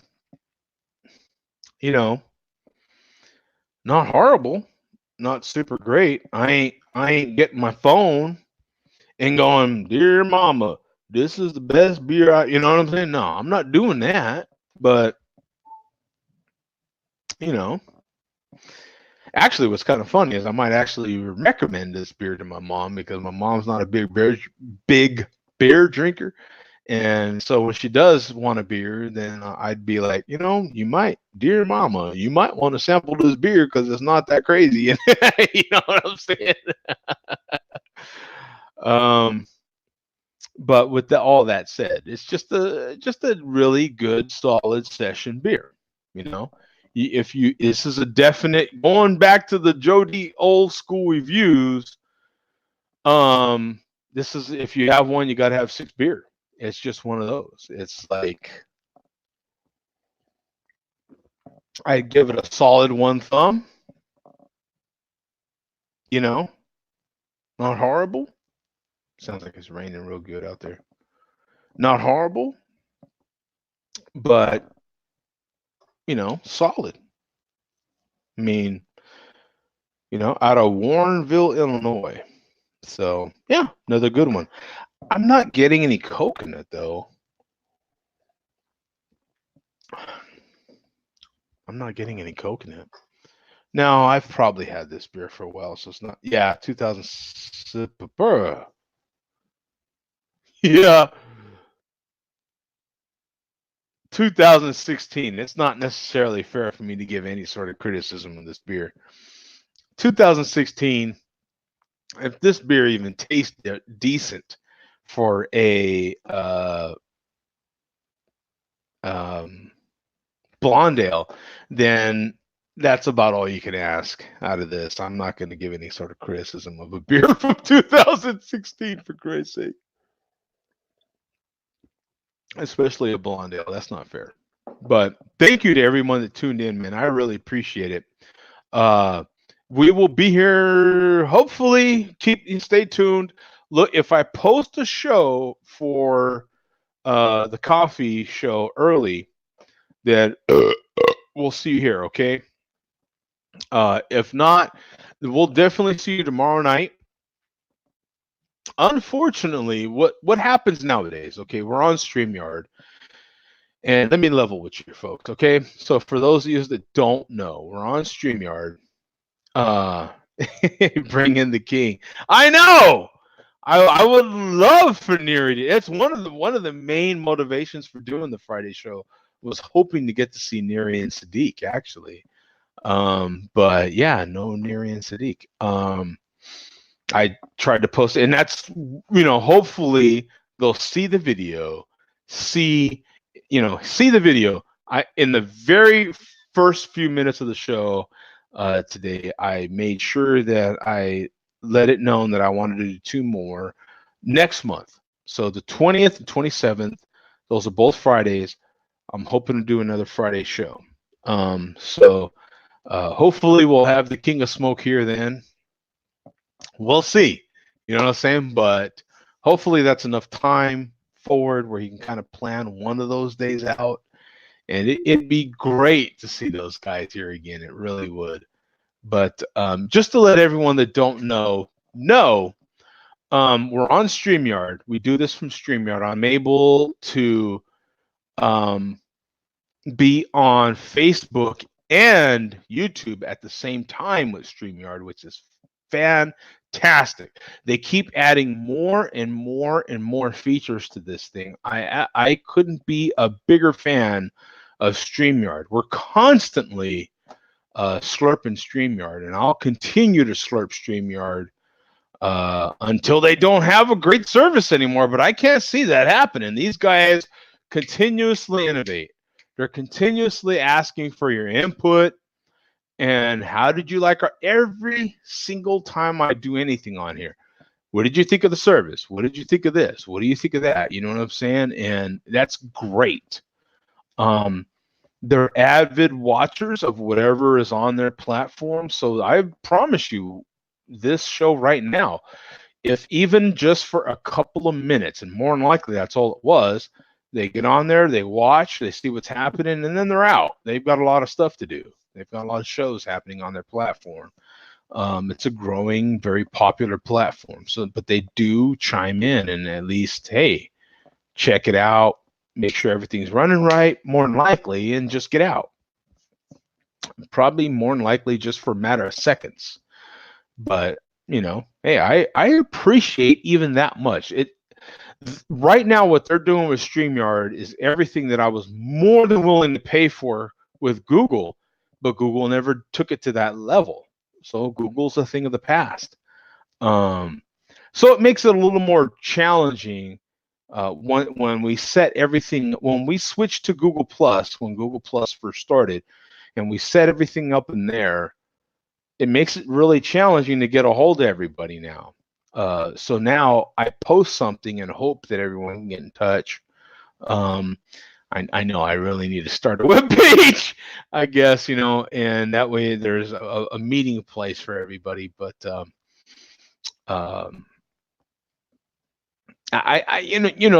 YouTube at least and Facebook as well have pages there. So if I post, and unfortunately with this, what's slacking is Facebook. YouTube, as you guys know that have been with me on YouTube, it's real important for me to post on both at the same time. right now, what is slacking is Facebook. Facebook won't let me do anything past 24 hours.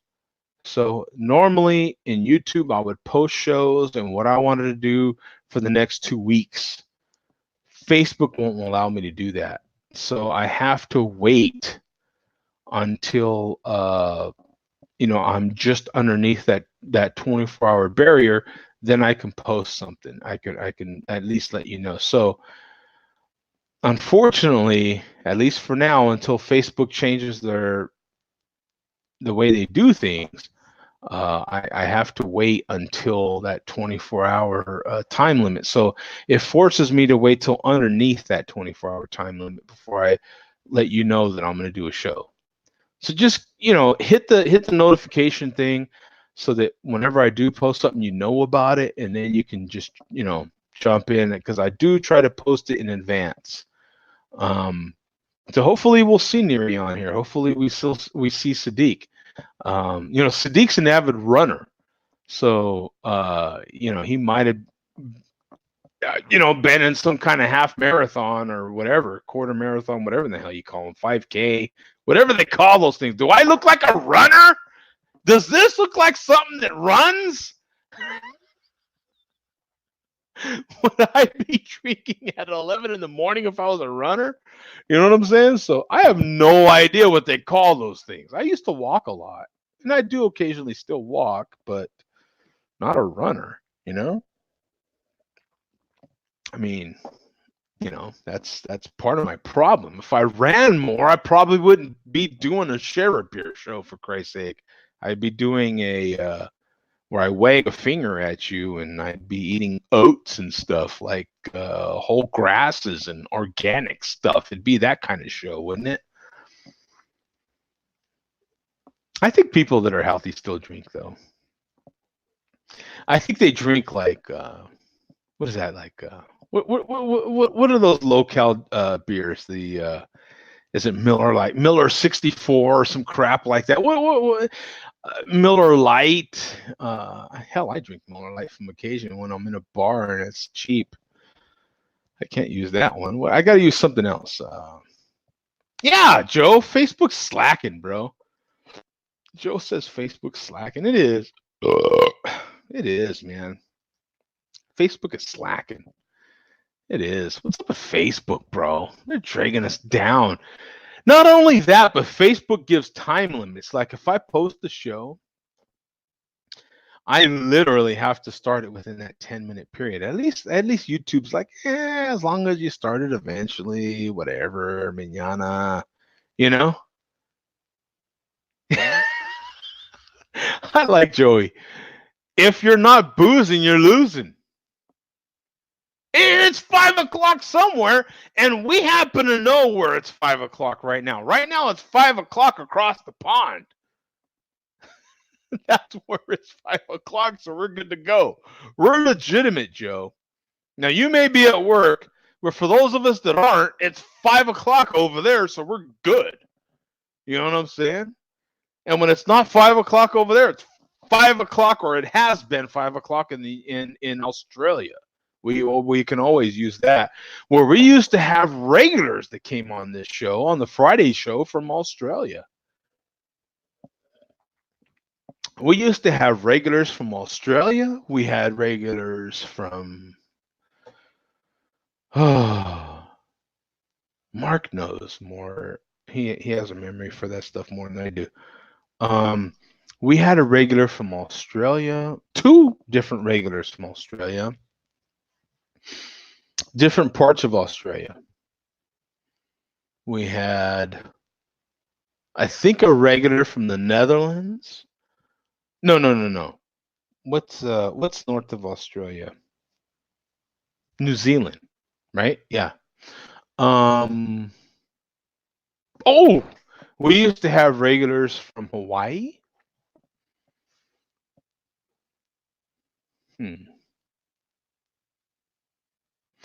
At one time, not on the Friday show though, but at one time I had a regular, a couple regulars from South America, which was really rare.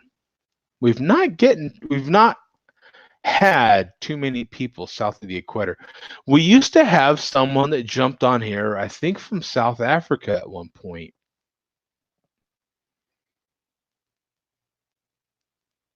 God, that's going way back. Woo! I if I remember right, we had one person that would jump on here from South Africa, and that gave us a chance to talk about what was happening in the African beer scene, which actually is really important. You want to know why? Because what's happening with all this mega beer, all this mega beer, and we know what recently happened with New Belgium. New Belgium got bought up by another conglomerate out of Japan, actually. When you break down where that company is actually from, they're actually from Japan. But what we find out with global beer is the growing market as far as global beer is concerned is South Africa. It's the last remaining growing market. All the other markets are pretty saturated, with the exception of the Middle East. You have the Middle East, you have these niche markets. The Middle East and South Africa are your other markets where they're trying to grow. So they're buying all this other craft beer, and what is, I mean, you walk onto a car lot, right? And what do these dealers do, right? The car dealers, they they walk up to you and they just grab your crotch right away, right? They're like, "Yo, how you like this? How you like that?" You're like, "Oh yeah, I like that." And then, you know what I'm saying? "How you like this?" "Oh, I like that." You know what I'm saying? And that's what they doing. That's what they trying to do down there, right? "How you like this?" "Oh yeah, I like that. I like that." Right? And that's what they doing. And they seduce you that way, right? And that's what they're trying to do down in those markets. They're trying to get people to drink not only more beer, but drink their beer, right? Drink their portfolio of beers. They're advertising down there a lot, and they're just being really, really aggressive down there. And so when I think we've only had one person from down in that market, and at one time, and it's been ages. That gave us an opportunity to talk about the South African market, and get someone's actual live input on what was happening down there and not happening, and what kind of beers are they drinking down there. What's the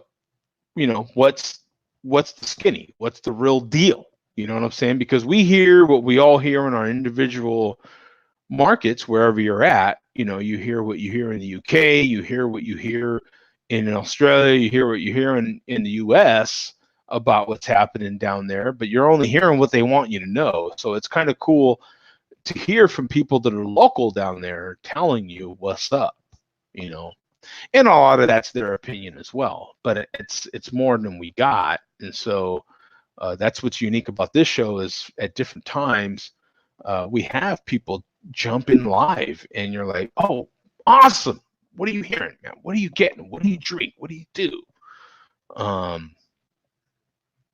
So it's kind of cool. We've had people on the Friday show, Poland, Sweden. I'm talking regulars at different times. On the Friday show, it was Poland, Sweden, Netherlands, UK, Georgia.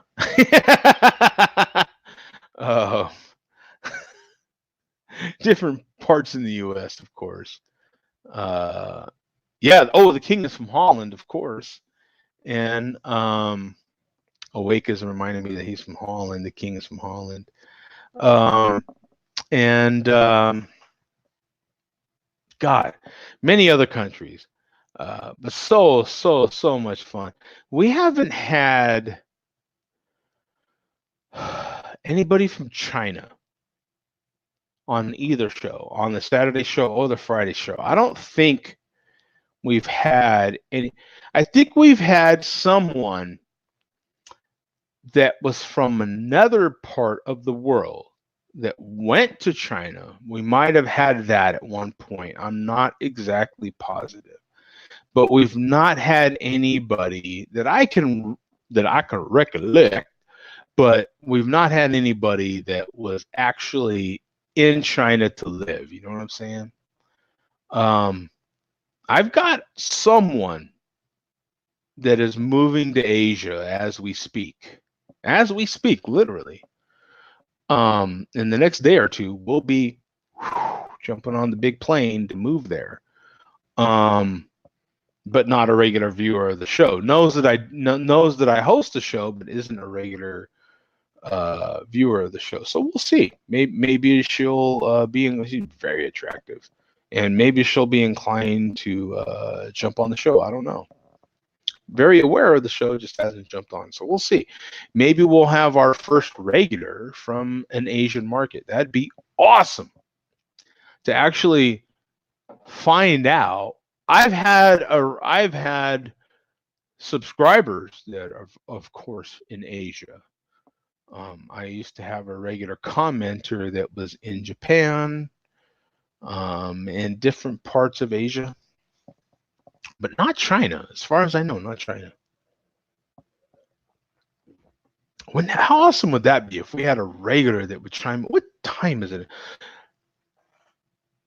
Alexa, what time is it in China? In China, it's 3:47 a.m. It's 3. It's Black Friday. To shop Amazon deals, just ask, what are my deals? Did you hear her? She's giving me a whole bunch of. If I ask her a question, she's giving me a whole bunch of by the ways.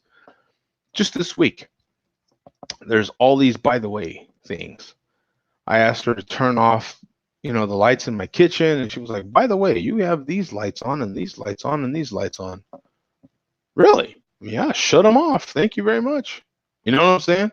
She's like actually getting smart, which is cool. Before it didn't feel like.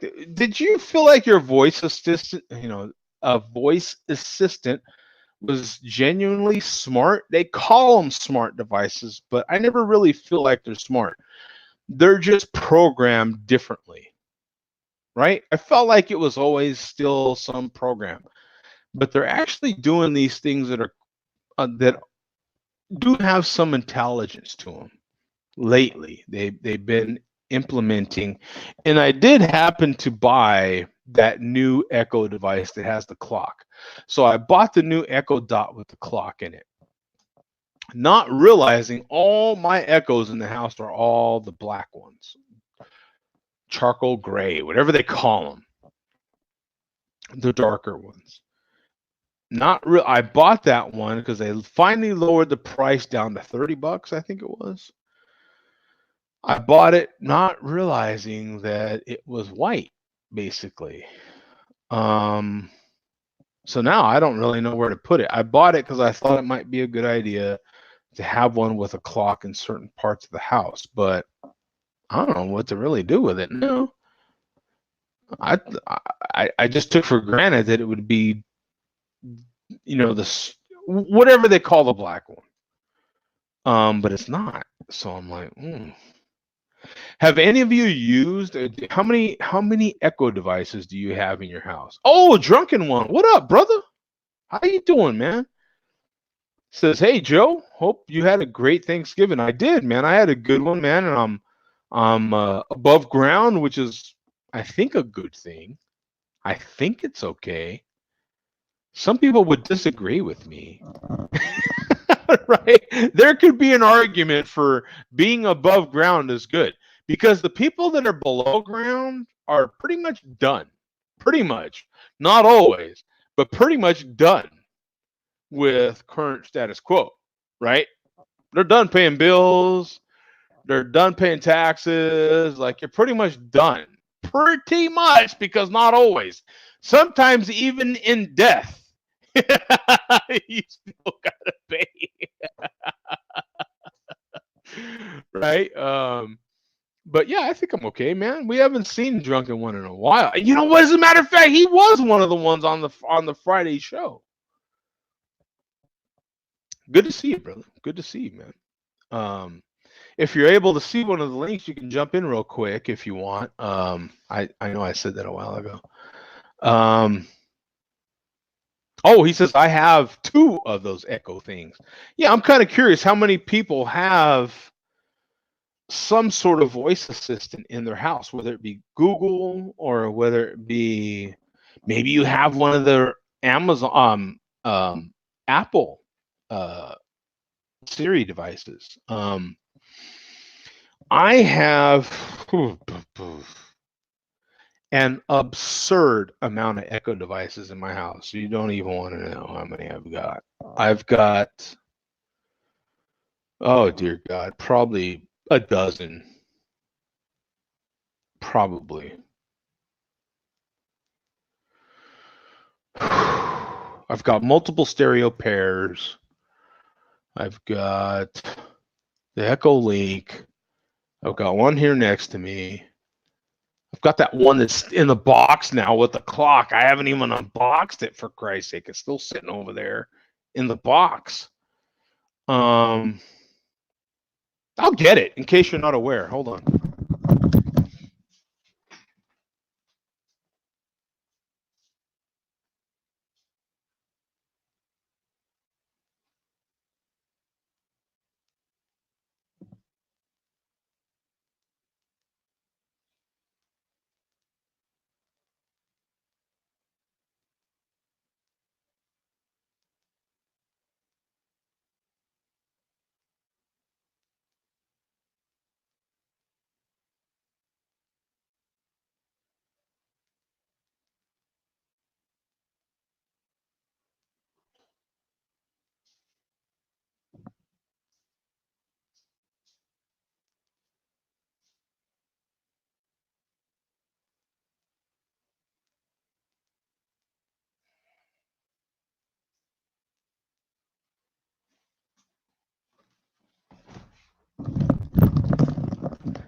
Okay, so in case you're not aware, this is what I'm talking about. This is the Echo Dot with the clock. See? So in case you're not aware, the one that I have next to me is just a charcoal gray version of this, but it doesn't have the clock in it. As you can see, I still haven't even taken it out of the box. You can still see the seal on there. I have not taken it out. I'm still trying to figure out where the hell to do with it. But I ordered it because it finally got down to $30.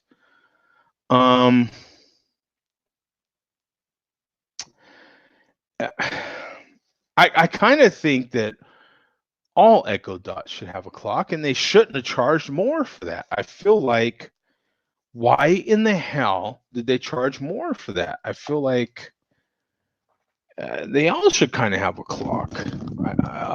You know, the dots at least.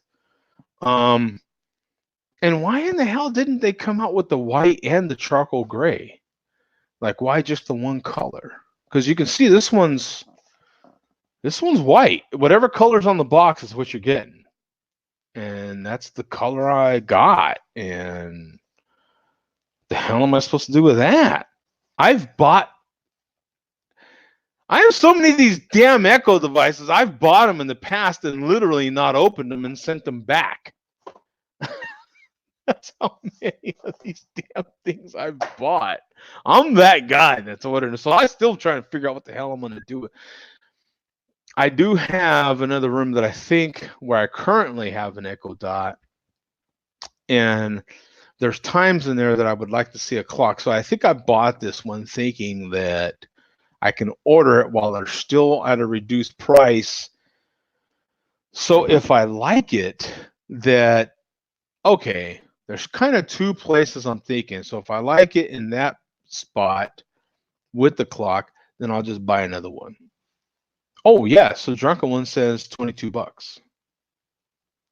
Oh, I'm sorry. Let me go to his previous post. Black Friday deals have them for $22 today. So yeah, so he was saying $22. So you can get a standard Echo for $22. The one with the clock, I think, is still $30. But the one with the clock was original $40 or $45 or something like that. It was more expensive. Let me open another tab. Amazon.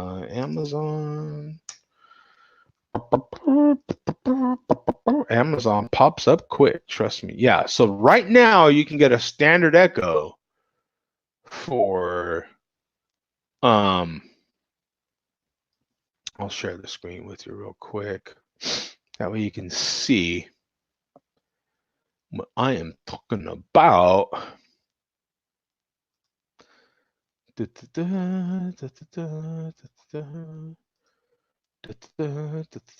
you go. So this is the smoke ray one that I'm talking about. Just in case you don't know, that's the one that's sitting next to me. Literally looks just like this one. Alexa, say hi. Hi there. So that's my girlfriend. And you've got these different colors. That's the heather gray, the plum. I didn't realize there was a plum. And the sandstone. So I guess this is the sandstone. They don't call it white, but they call it the sandstone. And I guess it's regularly $27.99. Now the one with the clock, what does that one run? And I have these things doing all sorts of different stuff. Hey, if the one with the clock is $22, I'll buy another one right here on here. I don't think it is though. I think it's just a standard one. I think it should be that price. Oh, so they're not even. Yeah, $34.99. See, and then it says you're saving $25 over the standard price. So whatever that is, I don't know. I don't know what all that pricing was, but whatever it is, but you can see $35 and you're saving $25. So it's basically $50, wouldn't it? $50 just because it has a clock in it? I don't know. I don't see the value there. Like, what is that costing you more that you need to charge that much? It doesn't make sense to me. Not to me, it doesn't. I don't know. I don't get that. But I've got a ton of these things around the house. And lately, they have been getting smarter. I have to admit, they've been getting smarter.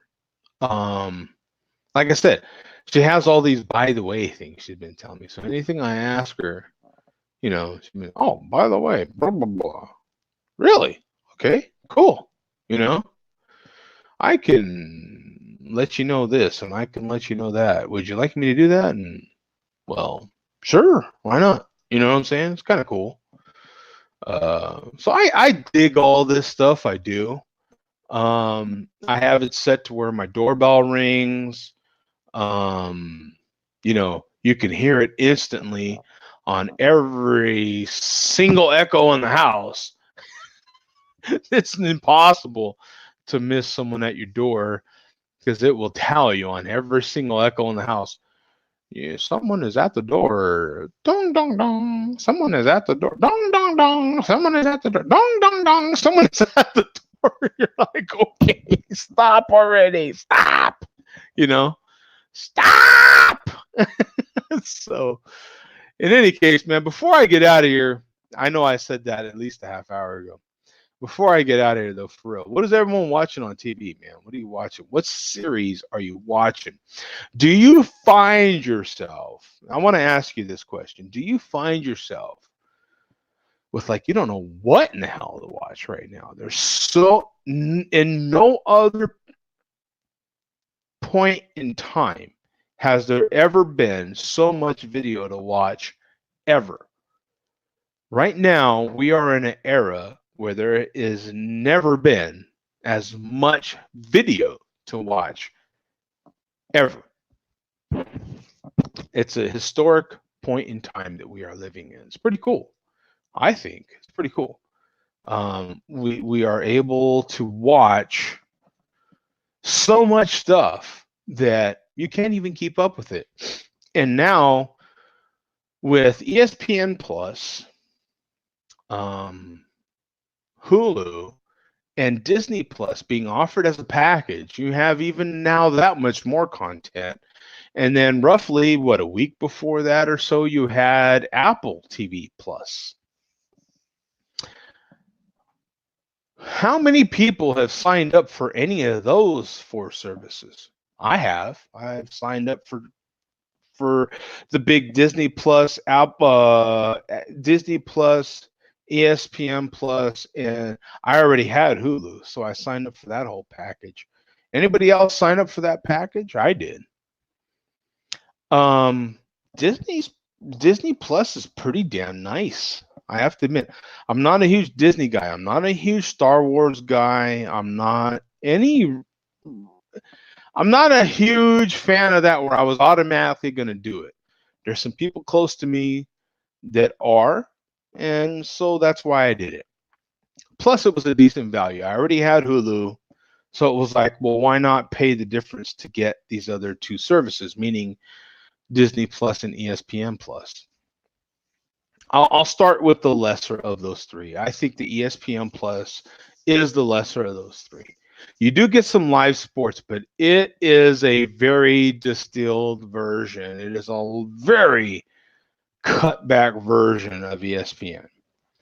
You're signing up for, when you do get that package, the ESPN part of it at least is a lot of soccer.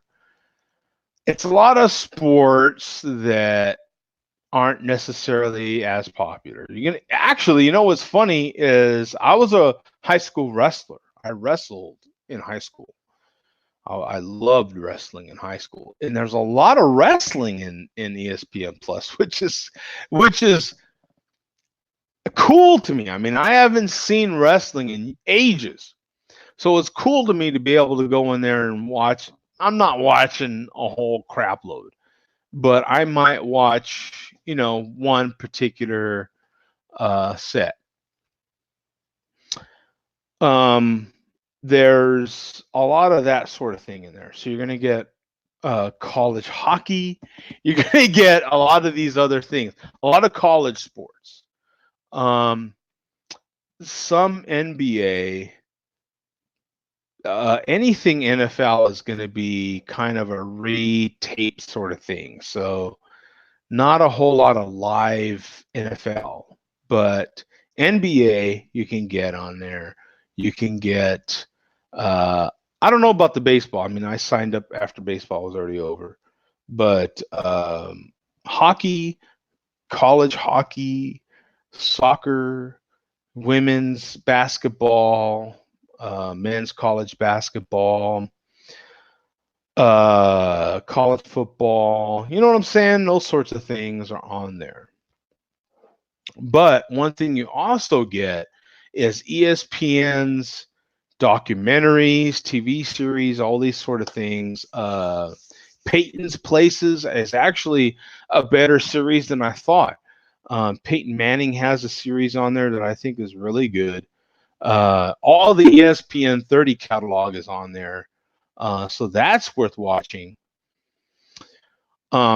So there's all of that. The ESPN Plus has its role as long as you're kind of a big American sports enthusiast.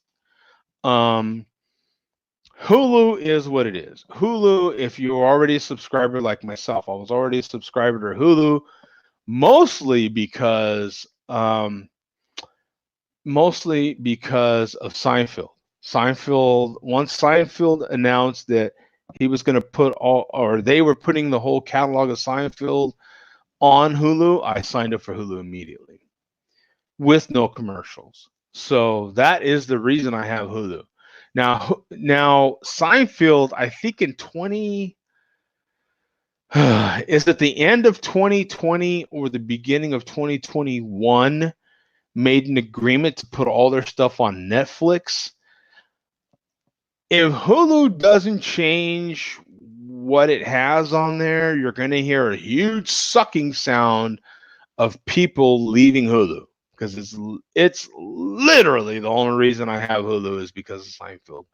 The minute they lose Seinfeld, bye bye Hulu for me. I am completely loyal to Seinfeld. So the minute Seinfeld goes to Netflix, I already have a Netflix subscription, so buy Hulu, right? That saves me $13 a month because I believe I pay $12.99 for Hulu with no commercials.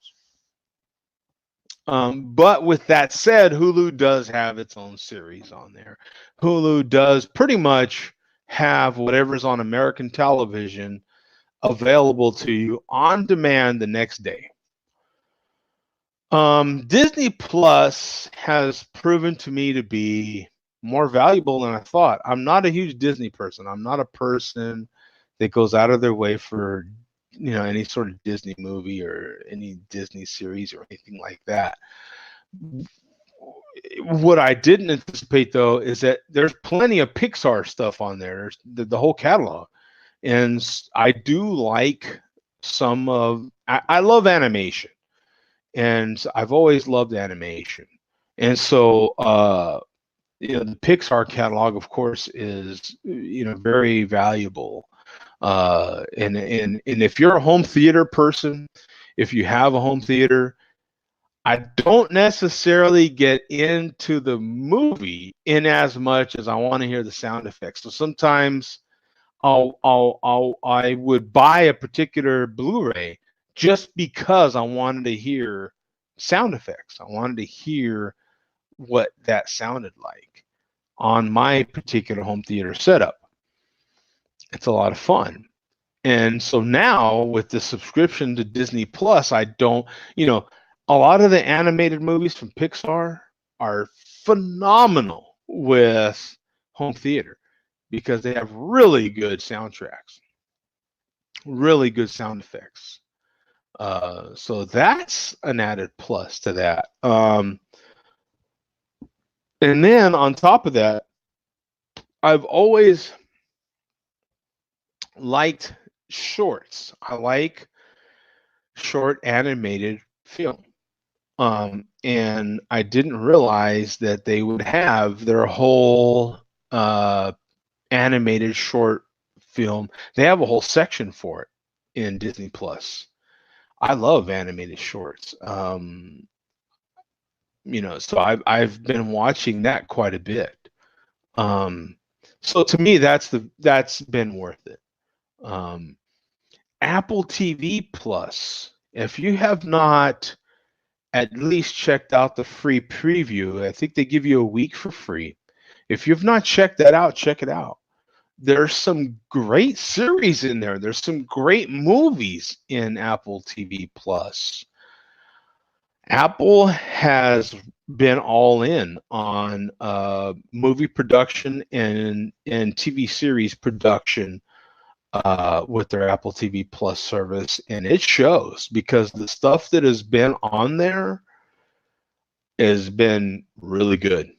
It honestly is. I'm an Apple guy. I love Apple, but it didn't necessarily mean I'm still not subscribed to Apple TV Plus.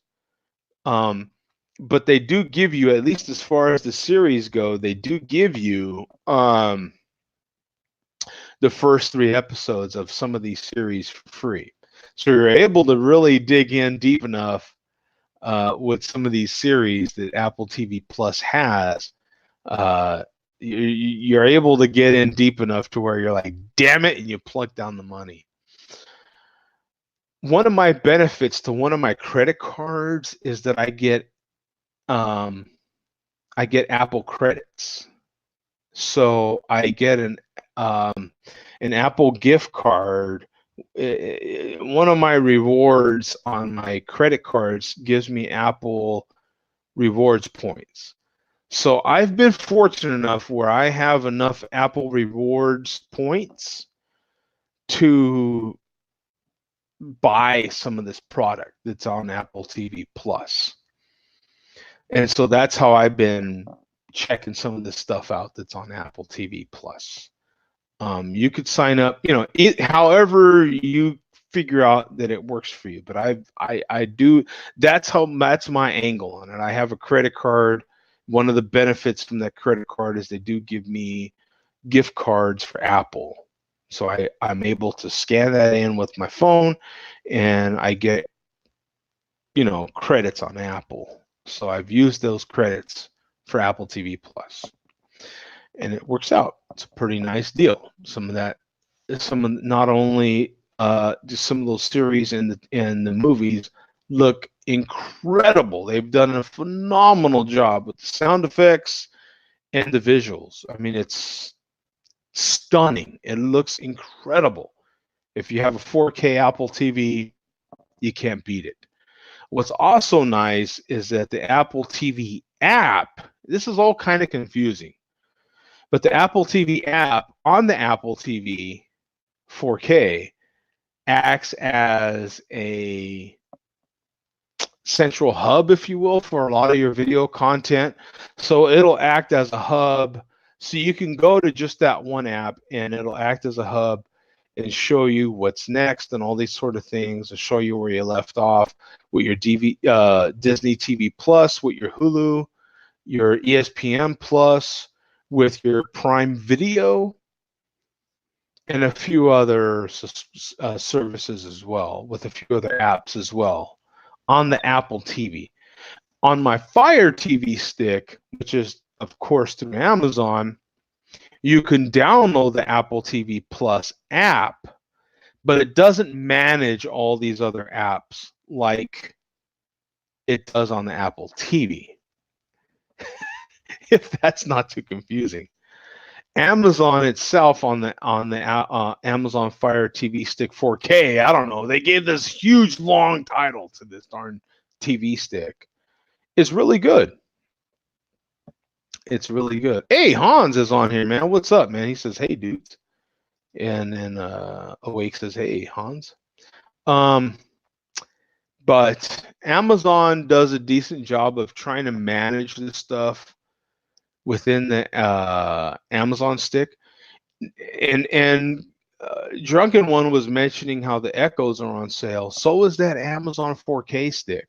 So if you want to get 4K, and you already have an Amazon account, buy one of those. Those things are like under $30 somewhere right now with Black Friday. So if you're on the fence, right now is the time to buy one of those 4K sticks from Amazon.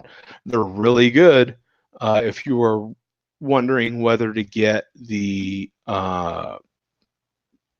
Prime Music and all that sort of thing, give it a shot. Prime HD is nice. It has a nice sound to it. I happen to dig it. I have multiple devices that'll stream that Ultra HD music service that they have, and it sounds incredible. I am pretty darn into music. And so also with that said, there's also a lot of sales on Black Friday on music. Walmart right now has a humongous collection of records that are $15 and under. I've seen a lot of records that I like that are $13, $15, $8, $7. So there's a lot of vinyl. If you're a vinyl person, there's a lot of vinyl out there that is under $15 right now.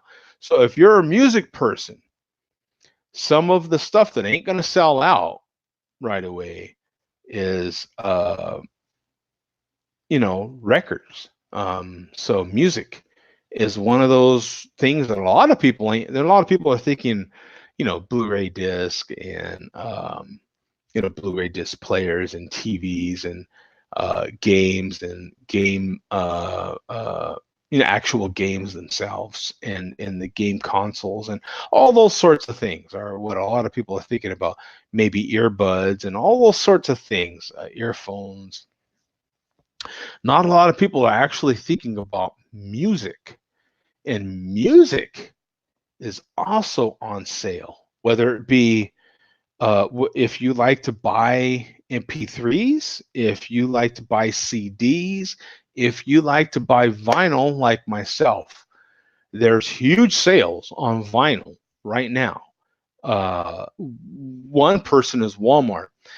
Now, with that in mind, I've got a lot of records in my Walmart shopping cart right now. Don't forget, whatever Walmart does, Amazon likes to match. So make sure you cross shop whatever record you might buy with Amazon. Because if you're like me, I like Amazon shipping. Amazon is quick. I live in Phoenix, and Phoenix is an Amazon city, man. I mean, Amazon is everywhere here, and they deliver really quickly within a couple hours here in Phoenix. So you can have a record delivered to you really fast in some cases, not all cases, but some cases. So if a record is available at Walmart, I'll cross shop that with Amazon, and I see that it's at the same price or pretty close in price on Amazon. I'm going to go ahead and get it on Amazon because Amazon's already got all my information and they ship quick. You just can't beat it. So check out music, man. Music is definitely another one of those things that some people just haven't thought of. But I listen to music like some people binge watch shows, TV shows. It's not uncommon for me to sit down and listen to 4 or 5 hours of music straight. I mean, no problem. I can do that easy. Just like some people can sit and binge watch a whole season of something, which would be, anywhere depending on how long the episodes are. If the episodes are 22 minutes, that might take you 4 or 5 hours versus episodes that are 58 minutes, that might take you 10 or 12 hours. I can sit there for 10 or 12 hours listening to music, pure music. I can sit there in the dark. That's how much I listen to music. I'll listen to music 4 or 5 hours at a session, sometimes 3 or 4 hours at a session, and then break up my music listening with watching a few episodes of something. So that's how I do it. Other people would do it quite the opposite. Watch 3 to 4 episodes of something and then break it up with a little music and relaxing somewhere or sipping on a cocktail and then get back to their binge watching. I am the opposite. The binge watching is breaking up my music listening. It's a lot of fun to me. I completely dig it. Hey, we got Craig in here, man, from the UK. Hey, Joe, what's up? I'm tempted to put a link out there, but I really want to get out of here, man. We've been on here now for 2 hours and 17 minutes, so I really want to get out of here. But hey, we will be back tomorrow night, possibly for tomorrow morning. Might do a morning coffee show. There's at least one person in here shows some interest, so we might have a morning coffee show, man. That'd be kind of fun. Anyway, I'm out of here. Thanks, Craig. Hans, good to see you. Drunken One, Joey, Tom, Mark Russell. Thank you guys, man. All you guys. Coach, thank you for jumping in. I really appreciate it. We'll see you tomorrow, man. Peace out.